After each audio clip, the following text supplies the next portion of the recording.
And they just kind of just waited a little bit and then worked those guys out of those spots. So let's check in with Lauren. Hey guys, I am here with Ryan Carlin. Ryan, you guys are going into this second half down quite a few points, but you can turn it around. You do have 10 more minutes. What are some things you're going to talk to your team about during this break to turn it around and get some points on that board? Well, ideally, we just want to keep ourselves up, keep the morale up high. We know if we go in there with a positive attitude, anything can happen. There's a whole another 10 minutes of paintball to play. We just got to get our guns up, shoot guys off the break, and then we'll be able to execute.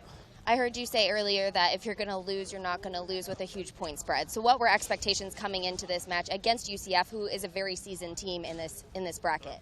Well, obviously we know UCF is pretty good. Second place last year. We played them yesterday. They beat us 8-3. So we knew it was going to be a grudge match. We knew win or lose, we're going to go out there and just leave it all on the field until there's 0 seconds left on the clock. Doesn't matter what the point margin is. We just want to keep it low. Awesome. Well, I'll let you go. Talk to your team. Back to you guys. All right, thank you, Lauren. Thank you. Thanks, Lauren. Hey, I'm all about positive attitude, but they also need to deal with the physical reality of what's happening out there, and they are not taking enough ground. Yeah, definitely. So let's check out a replay. And not staying alive. Yeah, staying alive is the key, but it is good that they were able to make it up to those spots like we were talking about and seeing some of the action out of that. So those are those big insert bunkers on the snake side of the field, and this is that last run there with goes and checks the clock, and at this point in time, I think he had about 2-3 seconds left. And it was just barely to get it in there on time. But that was a good closeout. I mean, they only had about 22 seconds left to work that last player out, and they talked it up, and they did exactly what they needed to do to put that 6 point on the board. And now we have a 5-point spread. So, you know, like he was saying, they played these guys yesterday, and they lost to them. This was on a different field. This wasn't on the webcast field. But so that's always tough, too. When you're coming, you're playing a team you've already played. They didn't necessarily beat you up. They beat you by 5. Yeah, it's tough. This is a hard game for the Spartans. Yeah, but on the other side as well, you should kind of know their game plans. If you played them already, you know you can adjust to them. But I mean, they're just not adjusting. But that's the most frustrating thing. Even if you know the team's game plan, this is one of those frustrating things about paintball. And it's repeatable. This is why the best teams and the best players are consistently the best teams and the best players. So even if you know it's coming, sometimes you can't stop it because they're just that much better than you. So now this is what I'm saying. It's a big test for the Spartans. So if they know what they need to do, they need to get up the field and stay alive. At least they started to attempt to do that. They weren't just taking those back spots and trying to gunfight from there. So we'll see if they can try to put more pressure here on the Knights. It's going to be tough because the Knights are playing awesome. So we're going to take a short break. We'll be right back.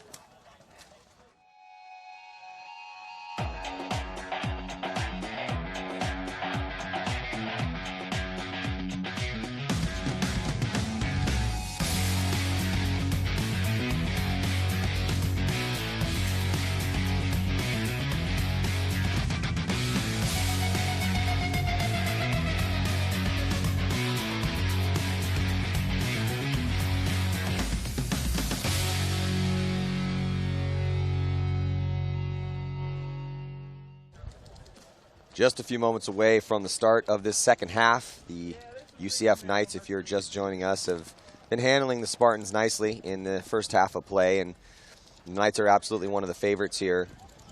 Catfish, who would you say is the favorite in your mind right now? Well, I mean, UCF's getting up there. UCF is definitely, in my book, UCF is the favorite. Just the way that they're playing. I mean, everything's smooth. They're composed. They're shooting off the break. They're closing out these points. Nice, you know. They're not getting sloppy off the closeout, which a lot of teams do. You know, once it's closing out a point, you tend to lose 1 or 2 bodies, but they're staying alive. Yeah, I agree. So right now, the battle developing here in the center at that center 50. The Spartans losing 1 body off the break, so UCF continues those off the break shots. Almost every single point they're producing a kill. But I do like the aggression from the Spartans. Oh, they're doubling up the wall now. However, the Knights now double stacking up that center 50 with Evans, and Evans looks like he wants to run through. You can see by his body language he's edging around, and he's going to want to launch, and there he goes. And Evans comes through, he gets one, begging for a penalty, and he's going to get it. Jedi that penalty right there. It's a major. So frustrating turn of events here for the Spartans as they draw a major penalty. And it's going to be 2 minutes. Body goes into that box, and he's going to be there for that whole 2-minute time period. That's just unfortunate right now. It is. I mean, a few points. You're starting off a man short because their guns are just laning perfectly right now, and now you just add a penalty onto it. It's, absolutely frustrating. The ray of light for the Spartans, at least they seem to acknowledge and understand the issue at stake. They are attempting to push up the field. They are trying to get to better positions, and it looks like they're trying to play tight in there, but the Knights are just better. Man, it's just like there's just a big better right now. Cloud just thundering down on them right now.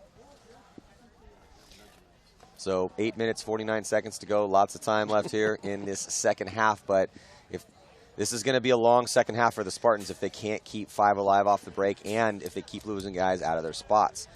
And also, I mean, even in the last one, so they made the center 50, but they did not play the aggressor. So they got to the good spot, and then Evans gets in there, and he's like, I'm just going to run through and take this guy out. And at that point, there had already been a couple bodies to drop. So let's check out this replay here, this action in the center. So look at Evans on the right-hand side of your screen. He's edging around. Does it perfectly. Comes through, gets him clean. Yeah, that's a penalty right there. That's a two-piece right there for Evans. Yeah. Pretty so much. Evans gets this guy. He spins on him. And then Evans gets riddled from the back center. But Evans did his work and then draws that major. And then that means that not only does that guy come off that he shot, but he spun. So his buddy comes off too and goes in the box, and he's going to be sitting in there for 1 minute and 41 seconds. That's not going to help the comeback here for the Spartans. Yeah, it's real dismal.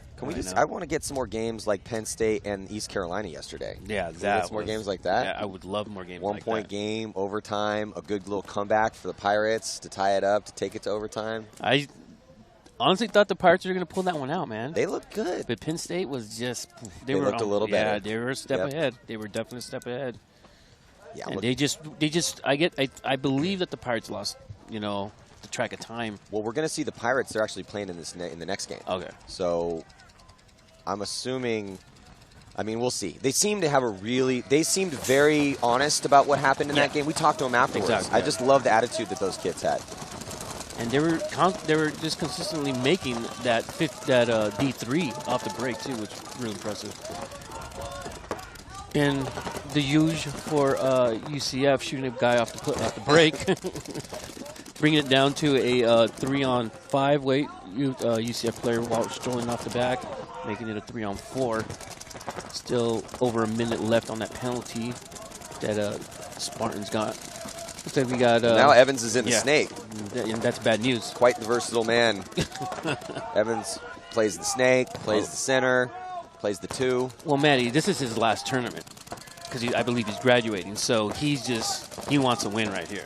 He's hungry. He is super hungry. He's all over the place. UCF definitely looks hungry. I know it's a team that's done very well in past years, but they look like they want to win this tournament. They have a big there's a lot of good teams here. Yeah. Liberty's good. Texas A&M's good. I mean, we'll see. I mean, that's why we're shooting the paintballs at each other. There goes another. Oh, it looks like Evans traded out. So, but another body walking off for the Spartans. About 20. A little over 20 seconds left in the penalty. And here comes the last player blazing through the center to bunker out. The lone survivor here in the back bunker on the snake side for the Spartans. They were able to take some of that time off the penalty. Oh, no. 10 seconds, about 10 seconds on penalty. This is going to be close.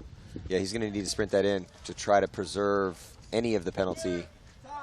So the Spartans will have to start down a man and play the first 5 seconds.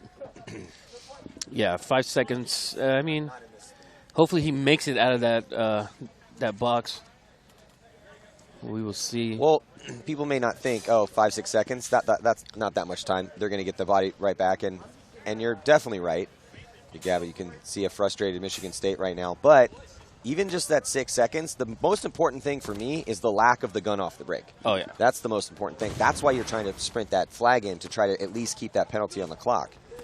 Because you always, hey, man, if I can look at 4 guns instead of 5, I'm going to want to do that every day of the week and twice on Sundays. And here we go. You see there, but UCF hungry to run this score up, too. They want to win this one and win it big. And oh, man, just ruining our equipment up here, man. And no one's safe out there. We're going to need you guys to help us out and go to the page and donate. See our cameras getting shot up. Jesus. We're falling apart. So this starting to become a huge point spread. Now 7 points separate these two teams. They're still working with 7 minutes and 12 seconds left to go. 6 seconds on that major that the Spartans drew. the Knights, definitely a big favorite here. Yeah. I mean, they came in second, so, you know, they're hungry. They've had a taste of the limelight, as to say. They want to go back up there and win one.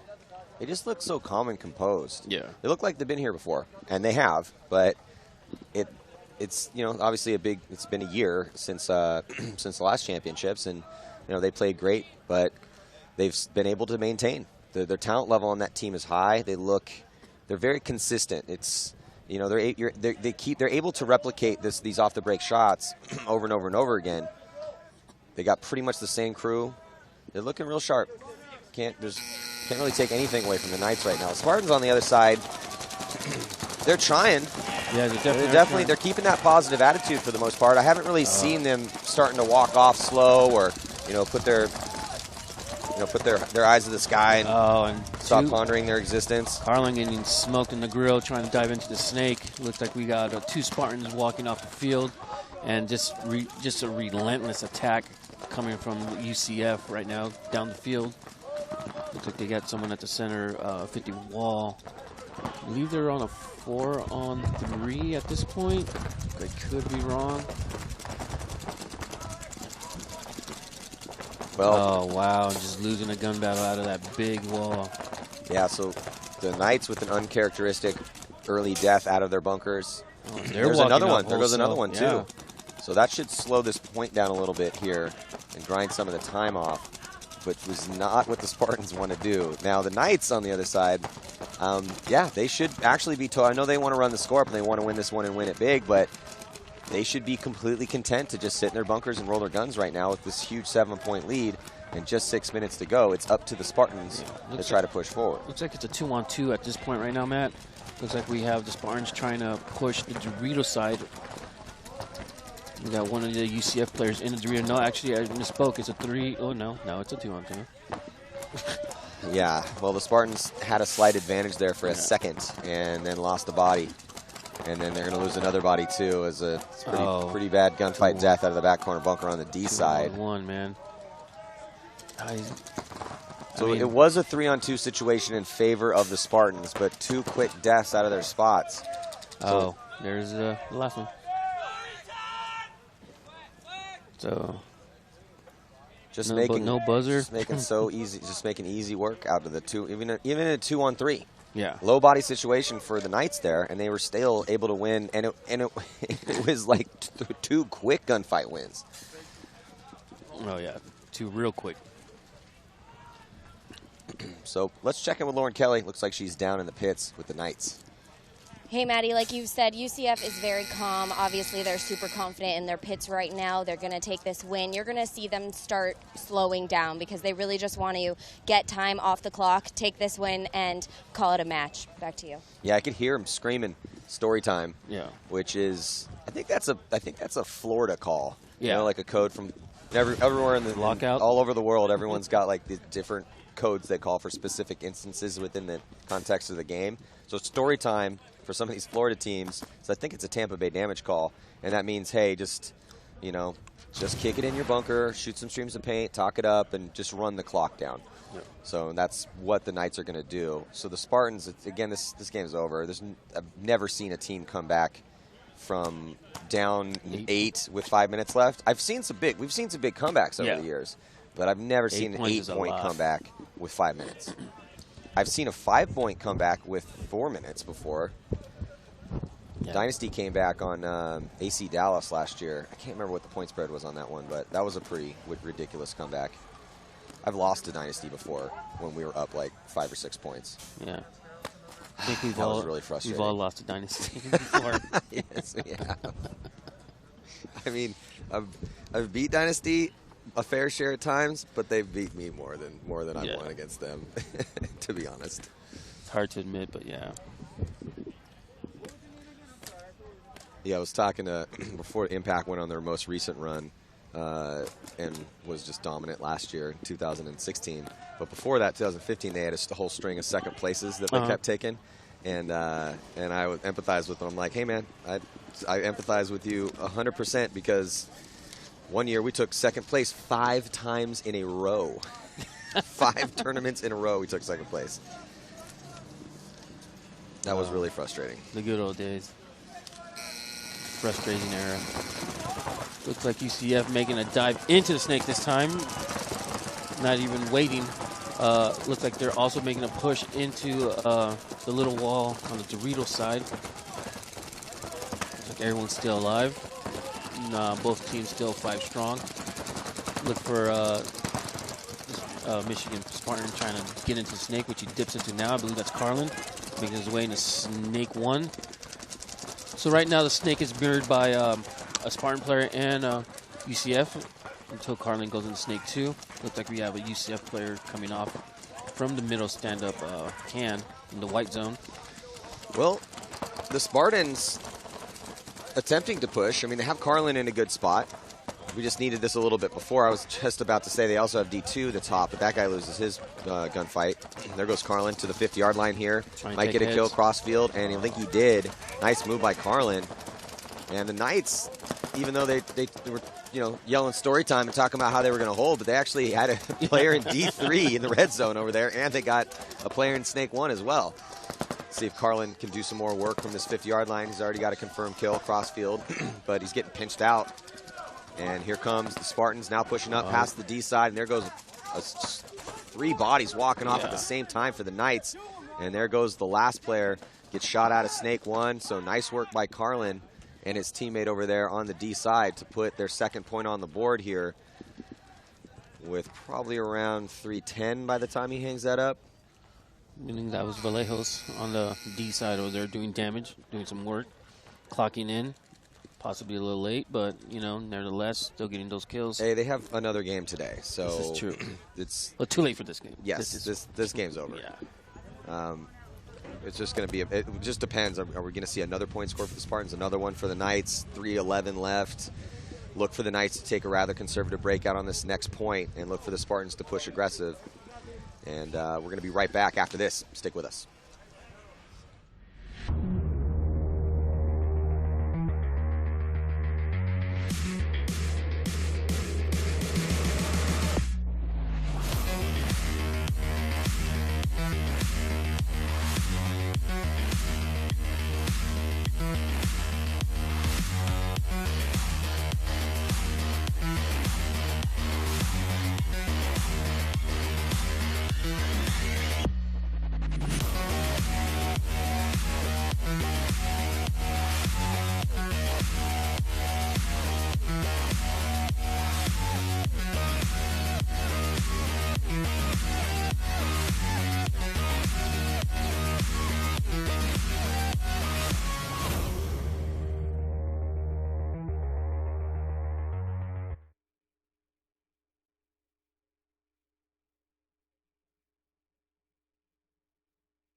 So, not a lot of time left, and it looks like, we got faked out. Thought we were going to be back here with just a few seconds to go before the start of this next point, but it looks like a timeout is being called by probably the Spartans, I'm guessing. Spartans trying to ice down UCF right now. Yeah, they're trying to ice them down with this 7-point spread so they can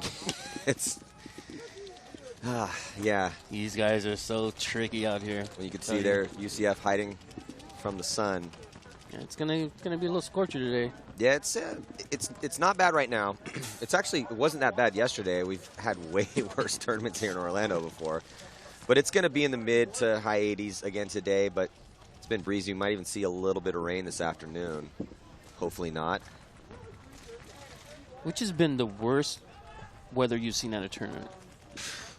God. In your opinion, that you've there's at least a half a dozen. I'm going to think about that for a second. Well, while I think about that, let's check in with Lauren. TJ Seiverling. Now, you guys have pretty much run away with this first match here on day 2. How much did you learn yesterday playing this layout? You went undefeated that day as well.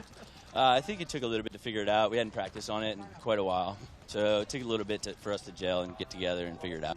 How much did you figure out, though? What were some of the things that really stuck out at the end of the day?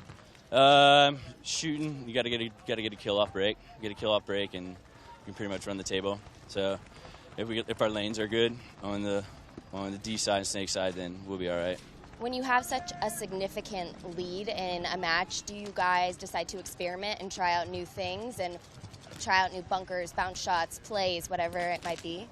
We do try to experiment a little bit. We know we got a tough team coming up, so we're trying to run smart. We're also trying to slow this game down. We're pretty wore out, so try to get some rest. All right. Well, back to you guys. Well, they've definitely been running around all over the place out there, putting up point after point after point. All right, I'm thinking the worst weather that or one of the worst games ever was we played Infamous at night in a downpour. It's actually it's in a documentary called Heroes for a Day, but that might have been, I think, the worst one because it was literally under the lights at night in a giant downpour with just ankle-deep mud everywhere, and it was a giant cheat fest, and there were almost fights, and the refs couldn't keep up. It was pretty ridiculous. That might have been the worst one ever. There's a lot more, but that was the first one that popped in my mind. Mine would have to be when we were in Texas. This is before I joined the Ironman. We were in Texas, and a tornado dropped on the tournament. Yep. They had to shut that one down. But we didn't have to play through the tornado. There's two, but they shut it down. That was kind of bad. Yeah, I remember running for the hills, trying to find a basement. So right now, 2 minutes and 27 seconds left to go, and the Spartans were able to make it in the snake there. He was on your screen. This is the player shooting over the back of his head, trying to give him some support. Some bodies are walking off for UCF, and some fatigue, like he was saying in that interview, might be setting in for them as a bunch of bodies all walking off pretty much at the same time. Should be a pretty easy point right now for the Spartans. I don't think anyone's left alive. Actually, there is still one body left alive. Back corner bunker, snake side here for UCF. Spartans starting to close the gap. They definitely know the count now, and going to try to run down the last player. Nope, takes him out. Nice move by the last player left alive over here in the back corner. The Spartan player ran that route the way you're supposed to run it. He ran it at the bunker, but Spidey senses were tingling for the last player for UCF. He ends up getting taken out, but not before he got one. We got Carlin here getting ready to stroll this third point on the board. UCF, perfect Cyclops right there. Every ounce of paint ended up on that dude's face. Yeah. Just the blank circle in the middle. So a little signs of life from the Spartans at the end of this one, which is good to see because their tournament is not over yet. They still have another game to play. But this game is too late. Yeah, it's too late for this game. This game's been over probably, I'd say, about 2 minutes into the second half. Yeah. You could even make an argument that at the last couple points in the first half. I wouldn't argue with UCF just looks so dominant out there. Yeah, I mean, like we said earlier, their shots are on point, man. They're just clipping people off the break, and it's going to be difficult. It's difficult to play 4 on 5, you know, especially against UCF that just has their points on, their shots on point. So let's check out this replay. So watch this little, this is how you try to pull out a low body situation. Try to catch somebody as they're coming through the open space to bunker you out. But Lynch ran that route the right way. I mean, he ran directly. He didn't go wide. He didn't get sloppy. He ran directly at the bunker. He stayed low. But Cyclops. But that last player was able to just pop up at the exact right time to get him and stay alive. Unfortunately for him, there was 2 more bodies on the Spartans, and they got out wide on the D side and were shooting him in the back. So the Knights pumping the brakes right now, trying to get a little bit of a breather before they head into their next match. Just over a minute left in this not so exciting match at this point now. Yeah, anytime it gets to this point, it's pretty much a lot of the same story. Same story. But the Knights, I don't know who looks better. I don't know if does A&M look better than the Knights. I think you could probably make a solid argument that they do, but you could also make a solid argument that the Knights look better. We're not going to know until they play each other. And hopefully that will be on Sunday. Texas A&M put up 10. It was 10-0 against Platteville.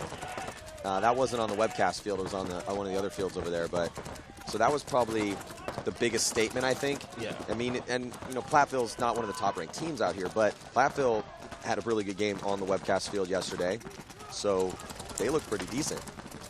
So we got 2 Spartans walking off right now. Carlin coming off for the Spartans on their snake side. We got UCF players just walking down the field with their guns up, eliminating Spartan players as they come. Looks like this will be the 10th point of the match for UCF. Yeah, so their Pitt's yelling at Evans to just run the timeout. Yeah. So Evans is going to walk in and Probably then just not even hang it. No, he'll definitely hang it, but he's going to hang it with 5 seconds left probably. And Spartans are not going to concede. They're pretty much done. So he's going to hang that up under 10 seconds, so they'll burn that 8 seconds off.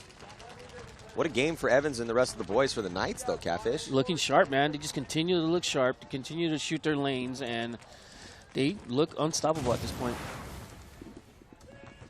So here's a little action from that last point. Now, Catfish, I agree. He's just getting grilled up right there. I think, obviously that the Knights threw a couple points away at the end, and there was some signs of life for the Spartans. They were pushing. They were trying to get up in the center. They were trying to get in the snake. They got in there a couple times. They had real big survivability issues on the D side. I think if we could isolate a particular side of the field that let the Spartans down, it would be that D side of the field. They couldn't ever really get anything going over there. Yeah. Snake side a little bit with Carlin, a little bit more consistent. And it looks like Lauren is down in the pits right now with Michigan State. Let's hear what they have to say about their loss. Hey guys, I'm standing here with George Vlahos. That match didn't go your way. We did see you guys play here against Tennessee yesterday, and you played really strong. This is the team's first time playing X-Ball in this bracket. So you had to know you were going to be an underdog. But how do you feel about the performance you've had so far this weekend? Well, we actually think we did a lot better than we did in the previous season. Our second half of this year was kind of not what we wanted to be. Our team didn't get out to play as much. But yesterday we really were happy with the way we performed. We got to play Tennessee, as I'm sure Ryan said earlier. We were really happy with our performance, but today we knew that, we had high hopes. We thought we was going to be 50-50, but, we're just glad we got here to play one more point. And, we're happy with where we're at right now. Awesome. Well, you guys are having a strong showing for it being your first time, so good job on that. Back to you, Maddie. Thanks, Lauren. Well, Catfish, before we head to a quick break, just want to let everyone know that we were asking for it, and we're going to get it. So the winner of this match, which was the Central Florida Knights, they're going to be playing Texas A&M Dun, dun, dun. after the lunch break this afternoon. So definitely going to want to tune in for that.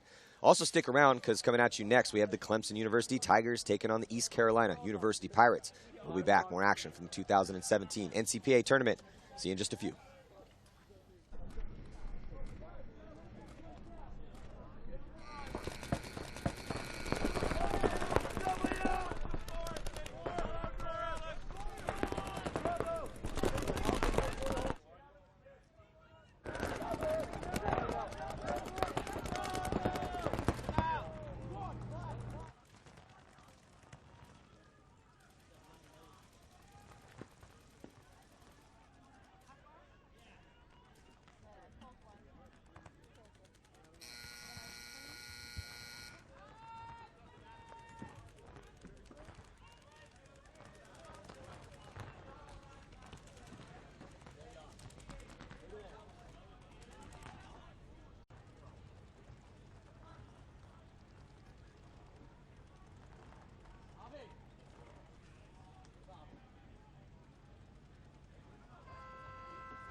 We are here 2017 National Collegiate Paintball Association Championships here in Orlando, Florida. Maddie Marshall alongside Kevin Catfish Arcia.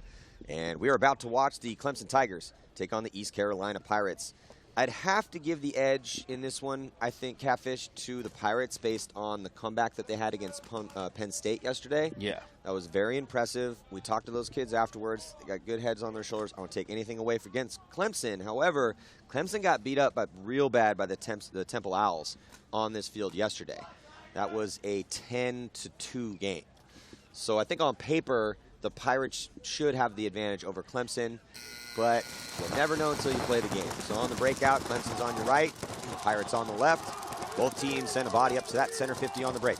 Oh, Clemson losing a player at the snake side of the field. That was a little bit more conservative breakout for the Pirates, where yesterday they were just making D3 off the break at ease, you know? Yeah, they were. And the Pirates played hyper-aggressive yesterday. It was very entertaining to watch. And I think that was Alta Cruz. Yeah. Great name. Guy's got a great name. There's a lot of great names Alta Cruz was doing a very consistent job of taking a ton of ground on that D side of the field for the Pirates yesterday. Both these teams sitting at 4 bodies right now, 9 minutes and 18 seconds to go. Another Tiger drops off the side of D3, gets shot out trying to make the move. Yeah, but I think Clemson drops another body too. So these two teams trading out bodies here in this first point. I think it's a 3-on-2 in favor of the Pirates at this moment, Matt. So the Pirates are diving into the snake, getting into the snake 1, looking to make the move to snake 2 right here. Snake 2. I believe that is Scott in snake 2 at the current moment, trying to get that crossfield shot. Well, we always talk about threats, right? And yeah. I felt that the Pirates, on their comeback against Penn State, both sides of the fields were clicking. They had aggression on the snake side. They had aggression and consistency on the D side. Looking for that out of them today. Right now, in the snake 2, East Carolina looking crossfield. Clemson playing pretty tight, though, in this first point. Clemson making the move into Dorito 2 right now. Catching Scott sleeping on the snake 2. Oh, maybe not. Getting clipped as he came in. Looks like it's a 3-on-1 swing in favor of the Pirates at the moment. Scott backing off snake 2, trying to get that better angle. Making that move to snake 50. Yeah, I mean, yeah, gets to the snake 50. Here comes the pain train, Matt. Starting to load up. They're getting in good positions here to start launching past the 50s and start looking for that pack shot. This guy's back. I was just going to say the welt collection on this guy's back is going to add a couple. That was almost a Landon incident right there. Remember that one? When Wait, he just which one? Landon, when he just came across and murdered that poor little kid. Yeah, I remember. After the buzzer. We saw murder in real life right there, Matt. So, first clean point here for East Carolina. It was close though. Clemson got a couple kills on East Carolina, but East Carolina, the difference was that East Carolina, even though they were losing bodies as well, and Clemson was losing bodies, they both lost a couple early in that point, but East Carolina was still taking position. Yeah. Here comes the Tigers coming out to their station. Hoping to put a point on the board here. That was a good, strong point for the Pirates, keeping 3 alive. They didn't push that D side as aggressive as they did yesterday. Well, maybe they're just keeping that one in the bag.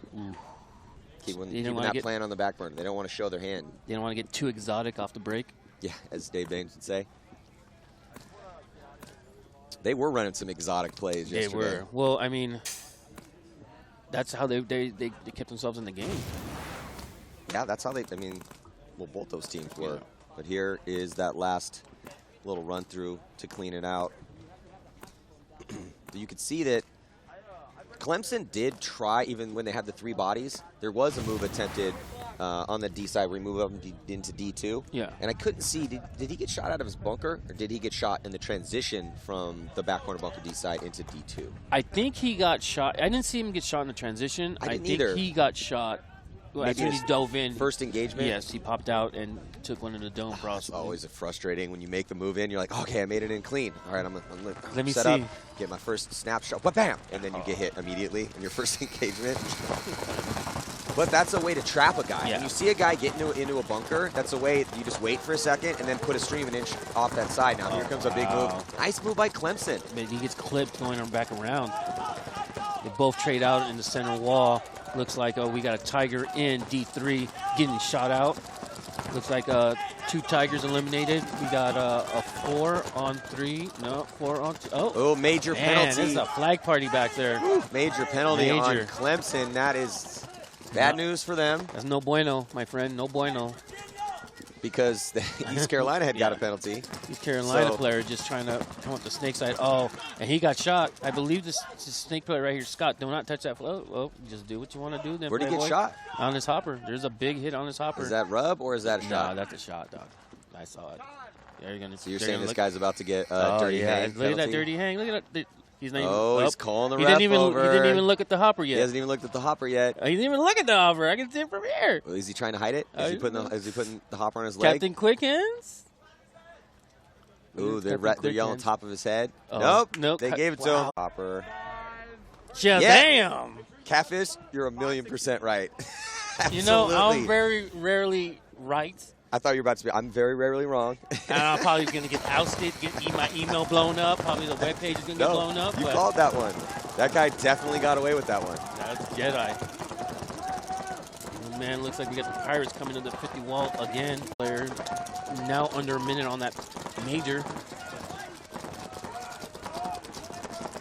Looks like the Pirate player in the wall is still alive. Yeah, there's Silver. Silver wants to go. Yeah, so you can tell by his body language. He definitely wants to go. So then now we're looking over the shoulders of Clemson. Clemson's still trying to fight to get that major penalty off. East Carolina, they started 5 strong, but lost a body. Under 6 minutes to go. There goes Silver. Diving into the Snake 1. Paris Silver, Snake 1. He's going to load up a pod. And see if he's talking to his coach right now, getting some information. And he's going to choose to shoot D side. Oh, man. We got Drew walking off the field here for the Tigers, being eliminated behind Snake. And Snake, we have Silver trying to do work in the middle. Yeah, Silver. Another Tiger. Silver's back player just got a real good shot on the back stand-up temple for Clemson. So that guy walks off. That should take some pressure. And yeah, I was going to say, that should take pressure off Silver so he can get an angle on the player coming out of the penalty box. Yeah, definitely. I don't know why the coach isn't talking to Silver, moving him up, joysticking him up, because he should be past that 50. There's nothing stopping him right now. There he goes.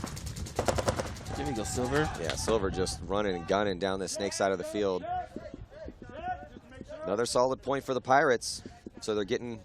check that loader, Silver, just in case. I was going to say, they're getting a couple breaks, and they're playing well. Yeah. Hey, you know things are going your way when you're Jedi mind-tricking the refs, and you're getting shots off the... I mean, we saw it on the replay. But the refs have been doing a great job all day yesterday, and they continue to work hard. Yeah, I felt that the refs did a very good job yesterday. We saw some penalties, but not excessive. Yeah. I mean, if you talk to some of the players, of course, and be like, yeah, but what about that one game? Hey, I got robbed. Just pump your brakes a little bit, man. So 4:22 to go here, a 3-point spread. Clemson needs to get some offense rolling. We're going to be right back after these messages. What up, guys? Brad McCurley, BC Dallas, and NXL Paintball here. Going to show you guys the new Vanquish GT. The main new feature with the Vanquish GT is going to be the V16 drivetrain that's on the interior of it. This is your new bolt system. Go ahead and pop that out. So this is it. This is the new V16 drivetrain. We've filled a lot of the air release valve holes, so you don't see that on the back of the can anymore. And what that's going to do for you is going to put a increased amount of pressure on the forward motion of the bolt. You're actually able to drop your dwell down significantly as well as your ABS dwell down, so it makes it more efficient and a much softer shot as well. So the spring is what used to help with the forward motion of the bolt, so we wouldn't have the bolt stick. But now, because of the change in the engine altogether, we do not need the spring whatsoever. You'll see the new colors coming in. These are actually on the way right now. They're sharp. Before we get into this next point, let's check in with Lauren Kelly down in Clemson's pits. Thanks, Maddie. During that break, I was in Clemson's pits, and even though they're down quite a few points, they're actually still feeling pretty confident that they could bring it back. They said they just used that last point to burn off the penalty. They also have the coach of Drexel in their pit giving them some advice about the bounce shots that are on the field. So we'll see if that's going to help them out and they can get some points here. Well, Drexel did well yesterday, and Mike Sapantis, his team beat up on the Wisconsin Whitewater Warhawks in the first game of the tournament here. So that's definitely going to help. And, yeah, this game has not run away yet. Yeah. But we still have half of the first half to go for 17. And, Catfish, I don't think Clemson's playing bad. Not at all. Pirates are just playing better. Yeah. Looks like we had Alta Cruz do his little stunt on D3, getting in there. Oh, he off finally the break. made the move. Yeah, he got in there off the break. No paint on that guy. He is quick. So, yeah, see their left-hand side of your screen. Alta Cruz made the big move off the break to D3 into the red zone. They also have a player at the center 50. And then Clemson loses two bodies out of their spots. They lost a body who went up the center, and now they lose a back player. So immediately, East Carolina. Clemson did do a good job of fighting through that penalty, and Carolina got a little bit of a gift, as we saw in that loader hit that didn't get called. But yeah, regardless, this game is still relatively close. A 3-point spread is doable. We still got some time, but Clemson needs to stop dying out of their spots, most importantly, and start shooting guys, and they do. They shoot a body from the Pirates off the back line, and here comes another move from Clemson. He makes a move into D3, but gets taken out. I don't think he knew that center wall was hot. No, he did not. It looks like we got all three Pirates that are left at the 50s, crossing over, trying to get that last shot on the last Lonely Tiger in the back. Let him out. The Pirates putting up another impressive point up. Yeah, Alta Cruz made that run. He was saying yesterday when I was talking to him that, no paint's coming his way when he makes that run. Really? Yeah. He was saying he's not getting any pressure at all? No, no pressure, he said. I think he got shot once going there, but he said no pressure. Well, a lot of people, as we're watching this last kill, a lot of people might think, how is that possible, right? How is this guy running all the way to D3 off the break and not taking any pressure when there is guns looking D-side? Well, anyone that plays tournament paintball knows that just because my gun is shifted towards the D side doesn't mean I'm shooting for the D3 lane. Yeah. I'm shooting probably for the guy going to the back corner. So to switch my lane up from the back corner to the D3, yeah, it's not much, but I still have to make that adjustment. And how often is somebody running to D3 off the break? Not very often. How often is somebody running out to the back corner? Relatively often. Yeah. So again, it's easier said than done.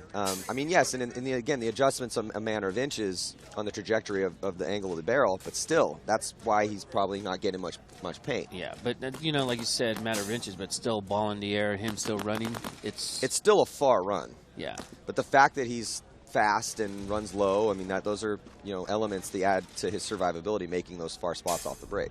Yeah, definitely. And he's fast. And he's, hey. Always want your front guys to be fast. Yeah, definitely. Though, when you get the slower front guy or the guy that doesn't normally go to the spot, that's like a beat or two behind when normally somebody would be sliding in. So the opponent whips his gun around, starts shooting that lane, and he's like, "Oh, nobody's gonna go," and then the slower guy gets in. The dip, baby. I used to hate when that happened. Just take my gun off the lane, go to shoot my, to a standard gunfight, and then the guy gets in there. I'm like, I can't believe the chunky guy made it into the snake off the break. Why you gotta be chunky, Matt? Because that's what happened. Just being descriptive, man. So now, no love for the chunky guy. Catfish, I got a lot of love for you, baby. Oh, why I gotta be chunky? I'm just a little thick. Healthy. Healthy. Call it healthy. Yeah, I'm healthy. Me too. So 2 minutes, 37 seconds left to go here in the first half. But East Carolina puts one more point on the board. they're going to start running away with this one. This is the point right here for Clemson. Clemson wants to stay in this match. They have to win this point. They cannot go into halftime, heading into the second half, and let East Carolina be up on them 5-6 points. They win this one. They win this one. It's a 3-point spread. Maybe even get another point in this half. Maybe go in 2-4. We'll see, though, as East Carolina, the Pirates, playing pretty strong. So we're going to be right back. Stick with us.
The question right now is, can Clemson mount some type of offensive push to match East Carolina Pirates? They haven't been able to do it thus far. That's why you see that goose egg on the top right-hand portion of your screen. But Clemson, knowing they don't have much time left here in this first half, 2:26 to go, they make a move up to the center 50 and shoot a body from the Pirates off the break, Cat. Yeah, they did.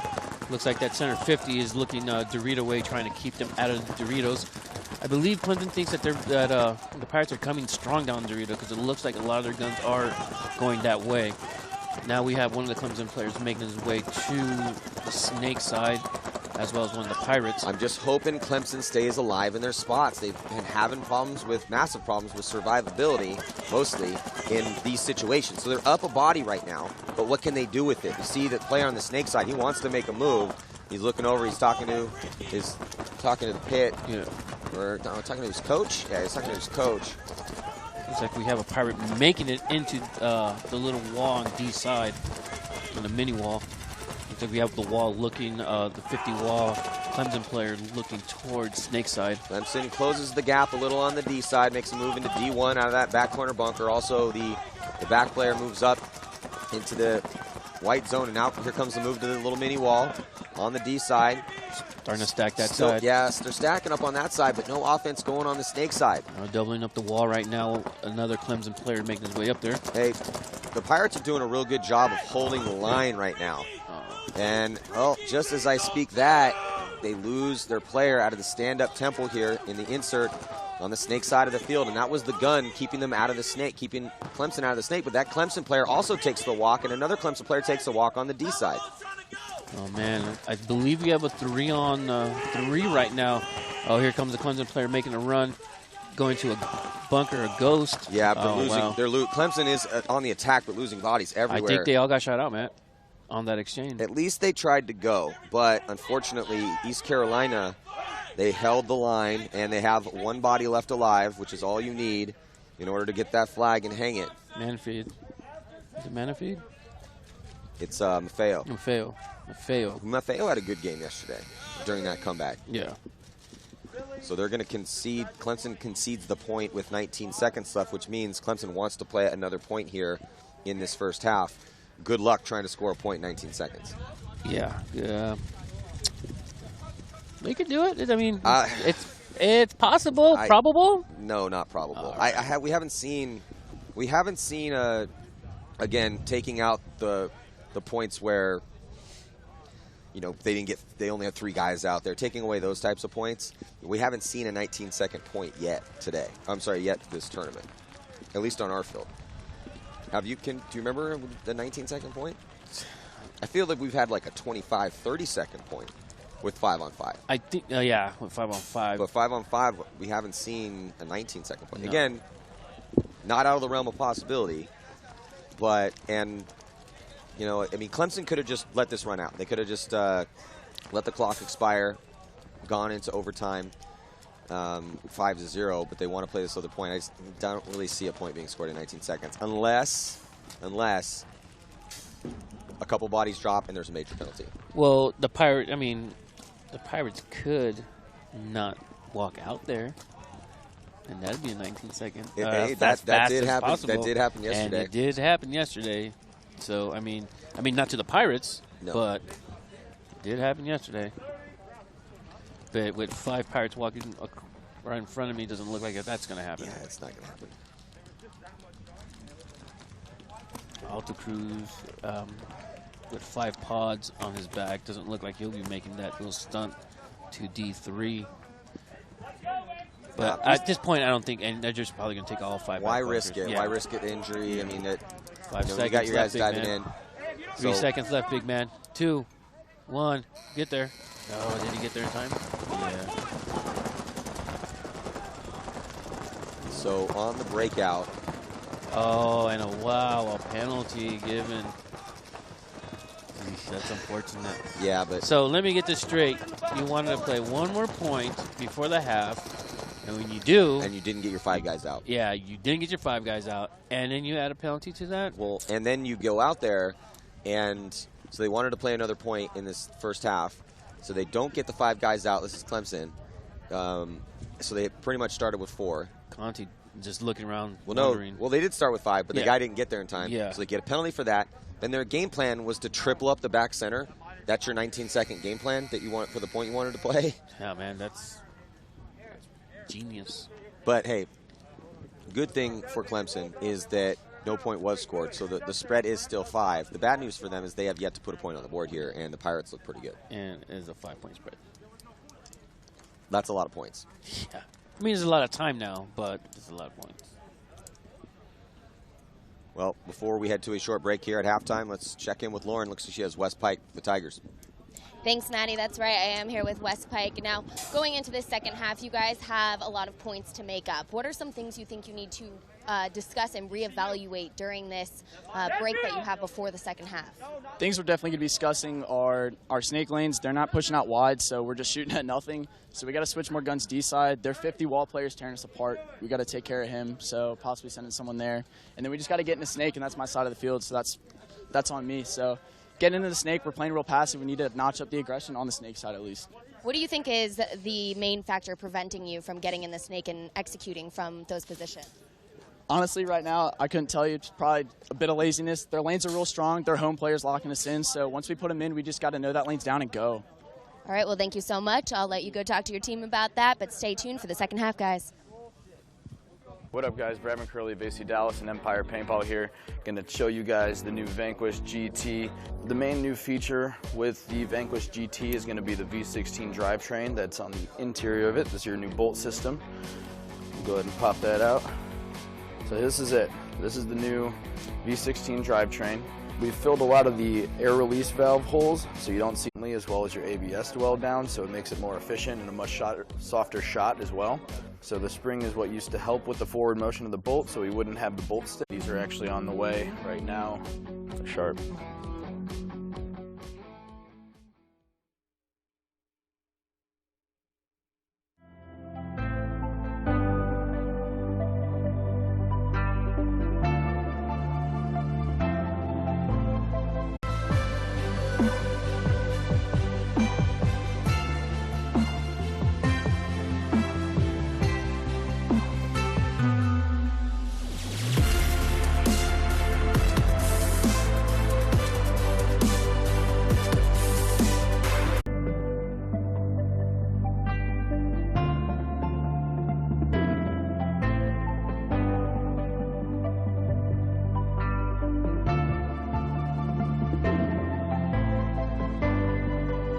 Issues that are plaguing them here in this first half, but can they fix them? That's always the hard part. Yeah, definitely. I mean, the Pirates are coming strong down Dorito's side, it seems like, and the Clemson player that was saying he needs to step up and go into the snake and start causing havoc. I mean, He's absolutely right. You know, he needs to start doing something, being a thorn in the Pirates' side. At least he put that on himself. Yeah, he And manned up, you know. He really did. It was a very honest and frank assessment of their issues. So, and again, if you can't even break down what's really going on, then you can't fix the problem if you don't know what the problem is. So they know what their problems are, and I definitely agree with him. He needs to be getting into this snake. Yeah, definitely. You're not going to beat a team like the Tigers, like the Pirates, the way they're playing right now, by staying in the back bunkers or the insert bunkers and hoping you're going to win gunfights. That's not working for them right now. And they also really haven't had an answer for that center. One thing I don't necessarily agree with his breakdown was he said that the center was destroying them right now. I don't agree with that. Yeah, I don't think it is. I think the center is the center player for the Pirates is doing well. He's getting up in there, and he's getting his skill here or there. But that's not the big issue. No. The more of the issue is no offense on the D side and very little offense on the snake side. Yeah, I would have just blamed my back there. Yeah, I'm playing great. Everyone else is playing terrible. If everyone just played like me, then we'd be winning. I wish Matt would just step up and he's just keep me alive. Unfortunately, I keep getting bunkered. Thanks, Matt. So it looks like Clemson attacking up in the center.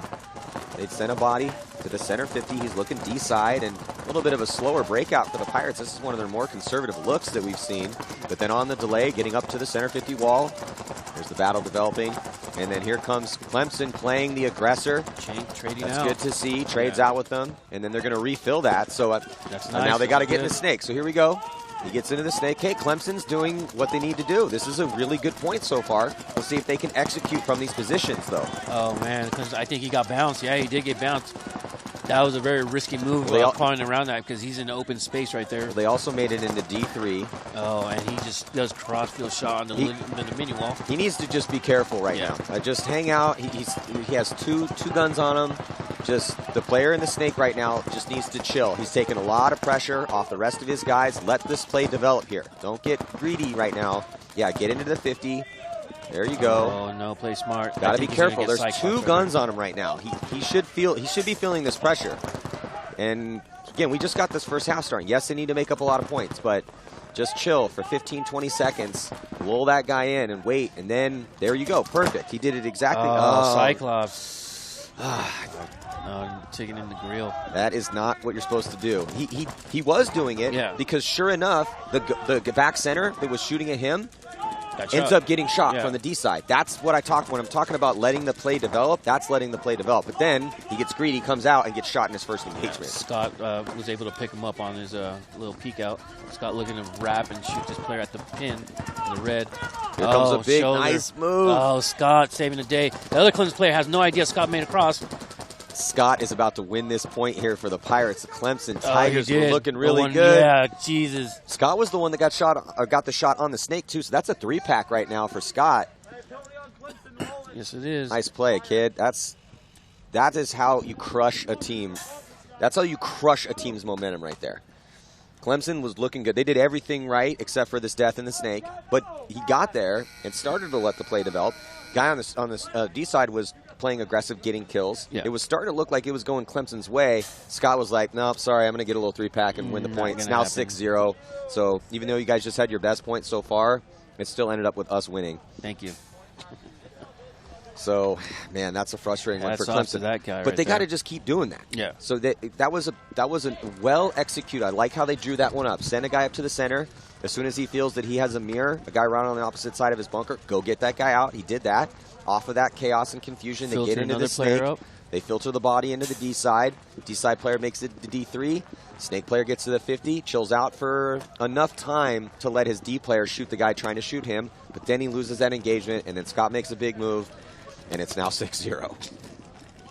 That was a real big move for Scott right there. But they need to just keep that up. Yeah. Let's see right here. He catches him on the peak. Thanks for playing. The exit's to your right. And he knows. He got out of there frustrated. Yeah. He knew exactly what he had just done. He shoots the guy in the pin here and then proceeds to just shoot the Dorito side inside the head. Walk the plank, sir. Walk the plank.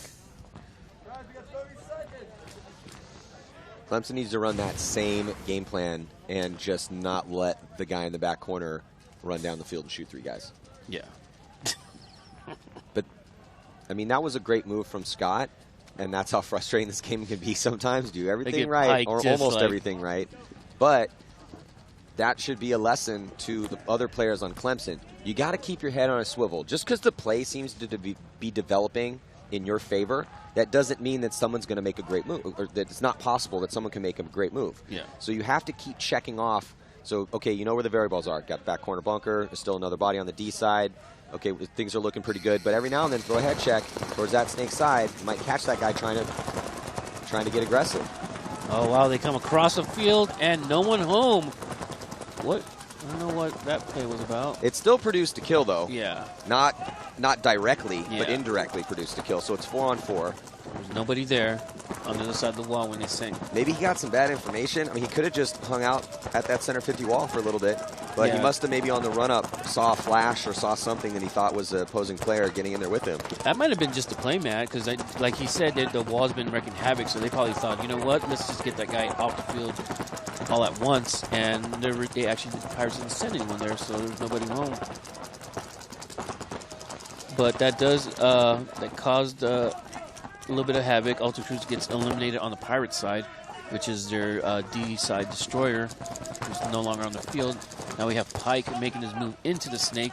Well, and then snake 50 now and going to get, Well, Clemson had refilled the center 50, but then that guy loses his gunfight. Yeah. So, and a flag being thrown on the Dorito side, it looks like. But though, with Clemson and the point spread the way it is, we can't really start to fault them for hyper-aggressive gunfighting. No, not at all. Because they have so many points to make up, so they have to play extra aggressive at all stages. Bigger moves off in the beginning of the game, take more ground, be reckless in your gunfights, because they have 6 points to make up, and they only have 6 minutes to go. So this is do-or-die time for them right now. That's why you see them playing with the that's why you see them losing coming to, they are playing with that reckless abandon, and they have to. So we'll be a little bit less critical about losing some gunfights right now because they have to try to produce opportunities for themselves.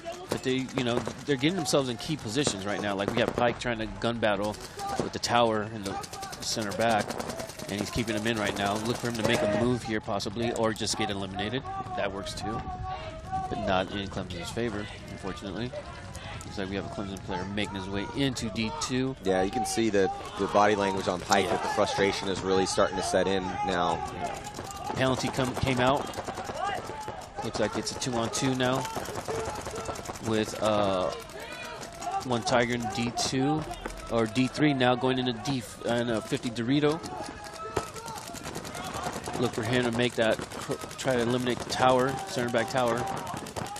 We also got a Clemson player, the back bunker on the snake side, trying to get that crossfield shot, eliminating the tower. Looks like straight into the snake goes that player. Goes to the 50 snake. Looks like that is Conti refilling. Now we're going to run down on the Dorito side, which turns itself into a one-on-one. Conti's got to be careful here. Conti's using these pins. Conti's playing good, though. Yeah, he is. Gets the flag. Makes his way to almost the gets picked up, but was able to get through that lane. And then catches one. And then just plays catch with a paintball.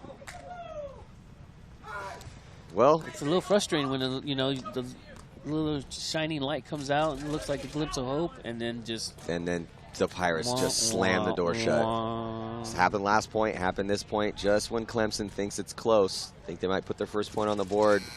The Pirates just slam that door shut, and there's a frustrated Conti coming off, and Pike, who again had the frustration start to set in for him over here on the snake side. Because they're getting into position, they can't seem to break through, though. That getting past the 50 has been really hard for Clemson, and kind of got to give our hats off to the Pirates right now. Yeah. The Pirates know that the push is coming, but they've been doing a good job of, bending, not breaking, taking the aggressive push that's coming from Clemson, shooting guys out of their spots, shooting guys on their moves, and then making some big counter moves. So East Carolina Pirates looking real solid in this match. Their gunfighting right now, their gunfighting skills are on point right now.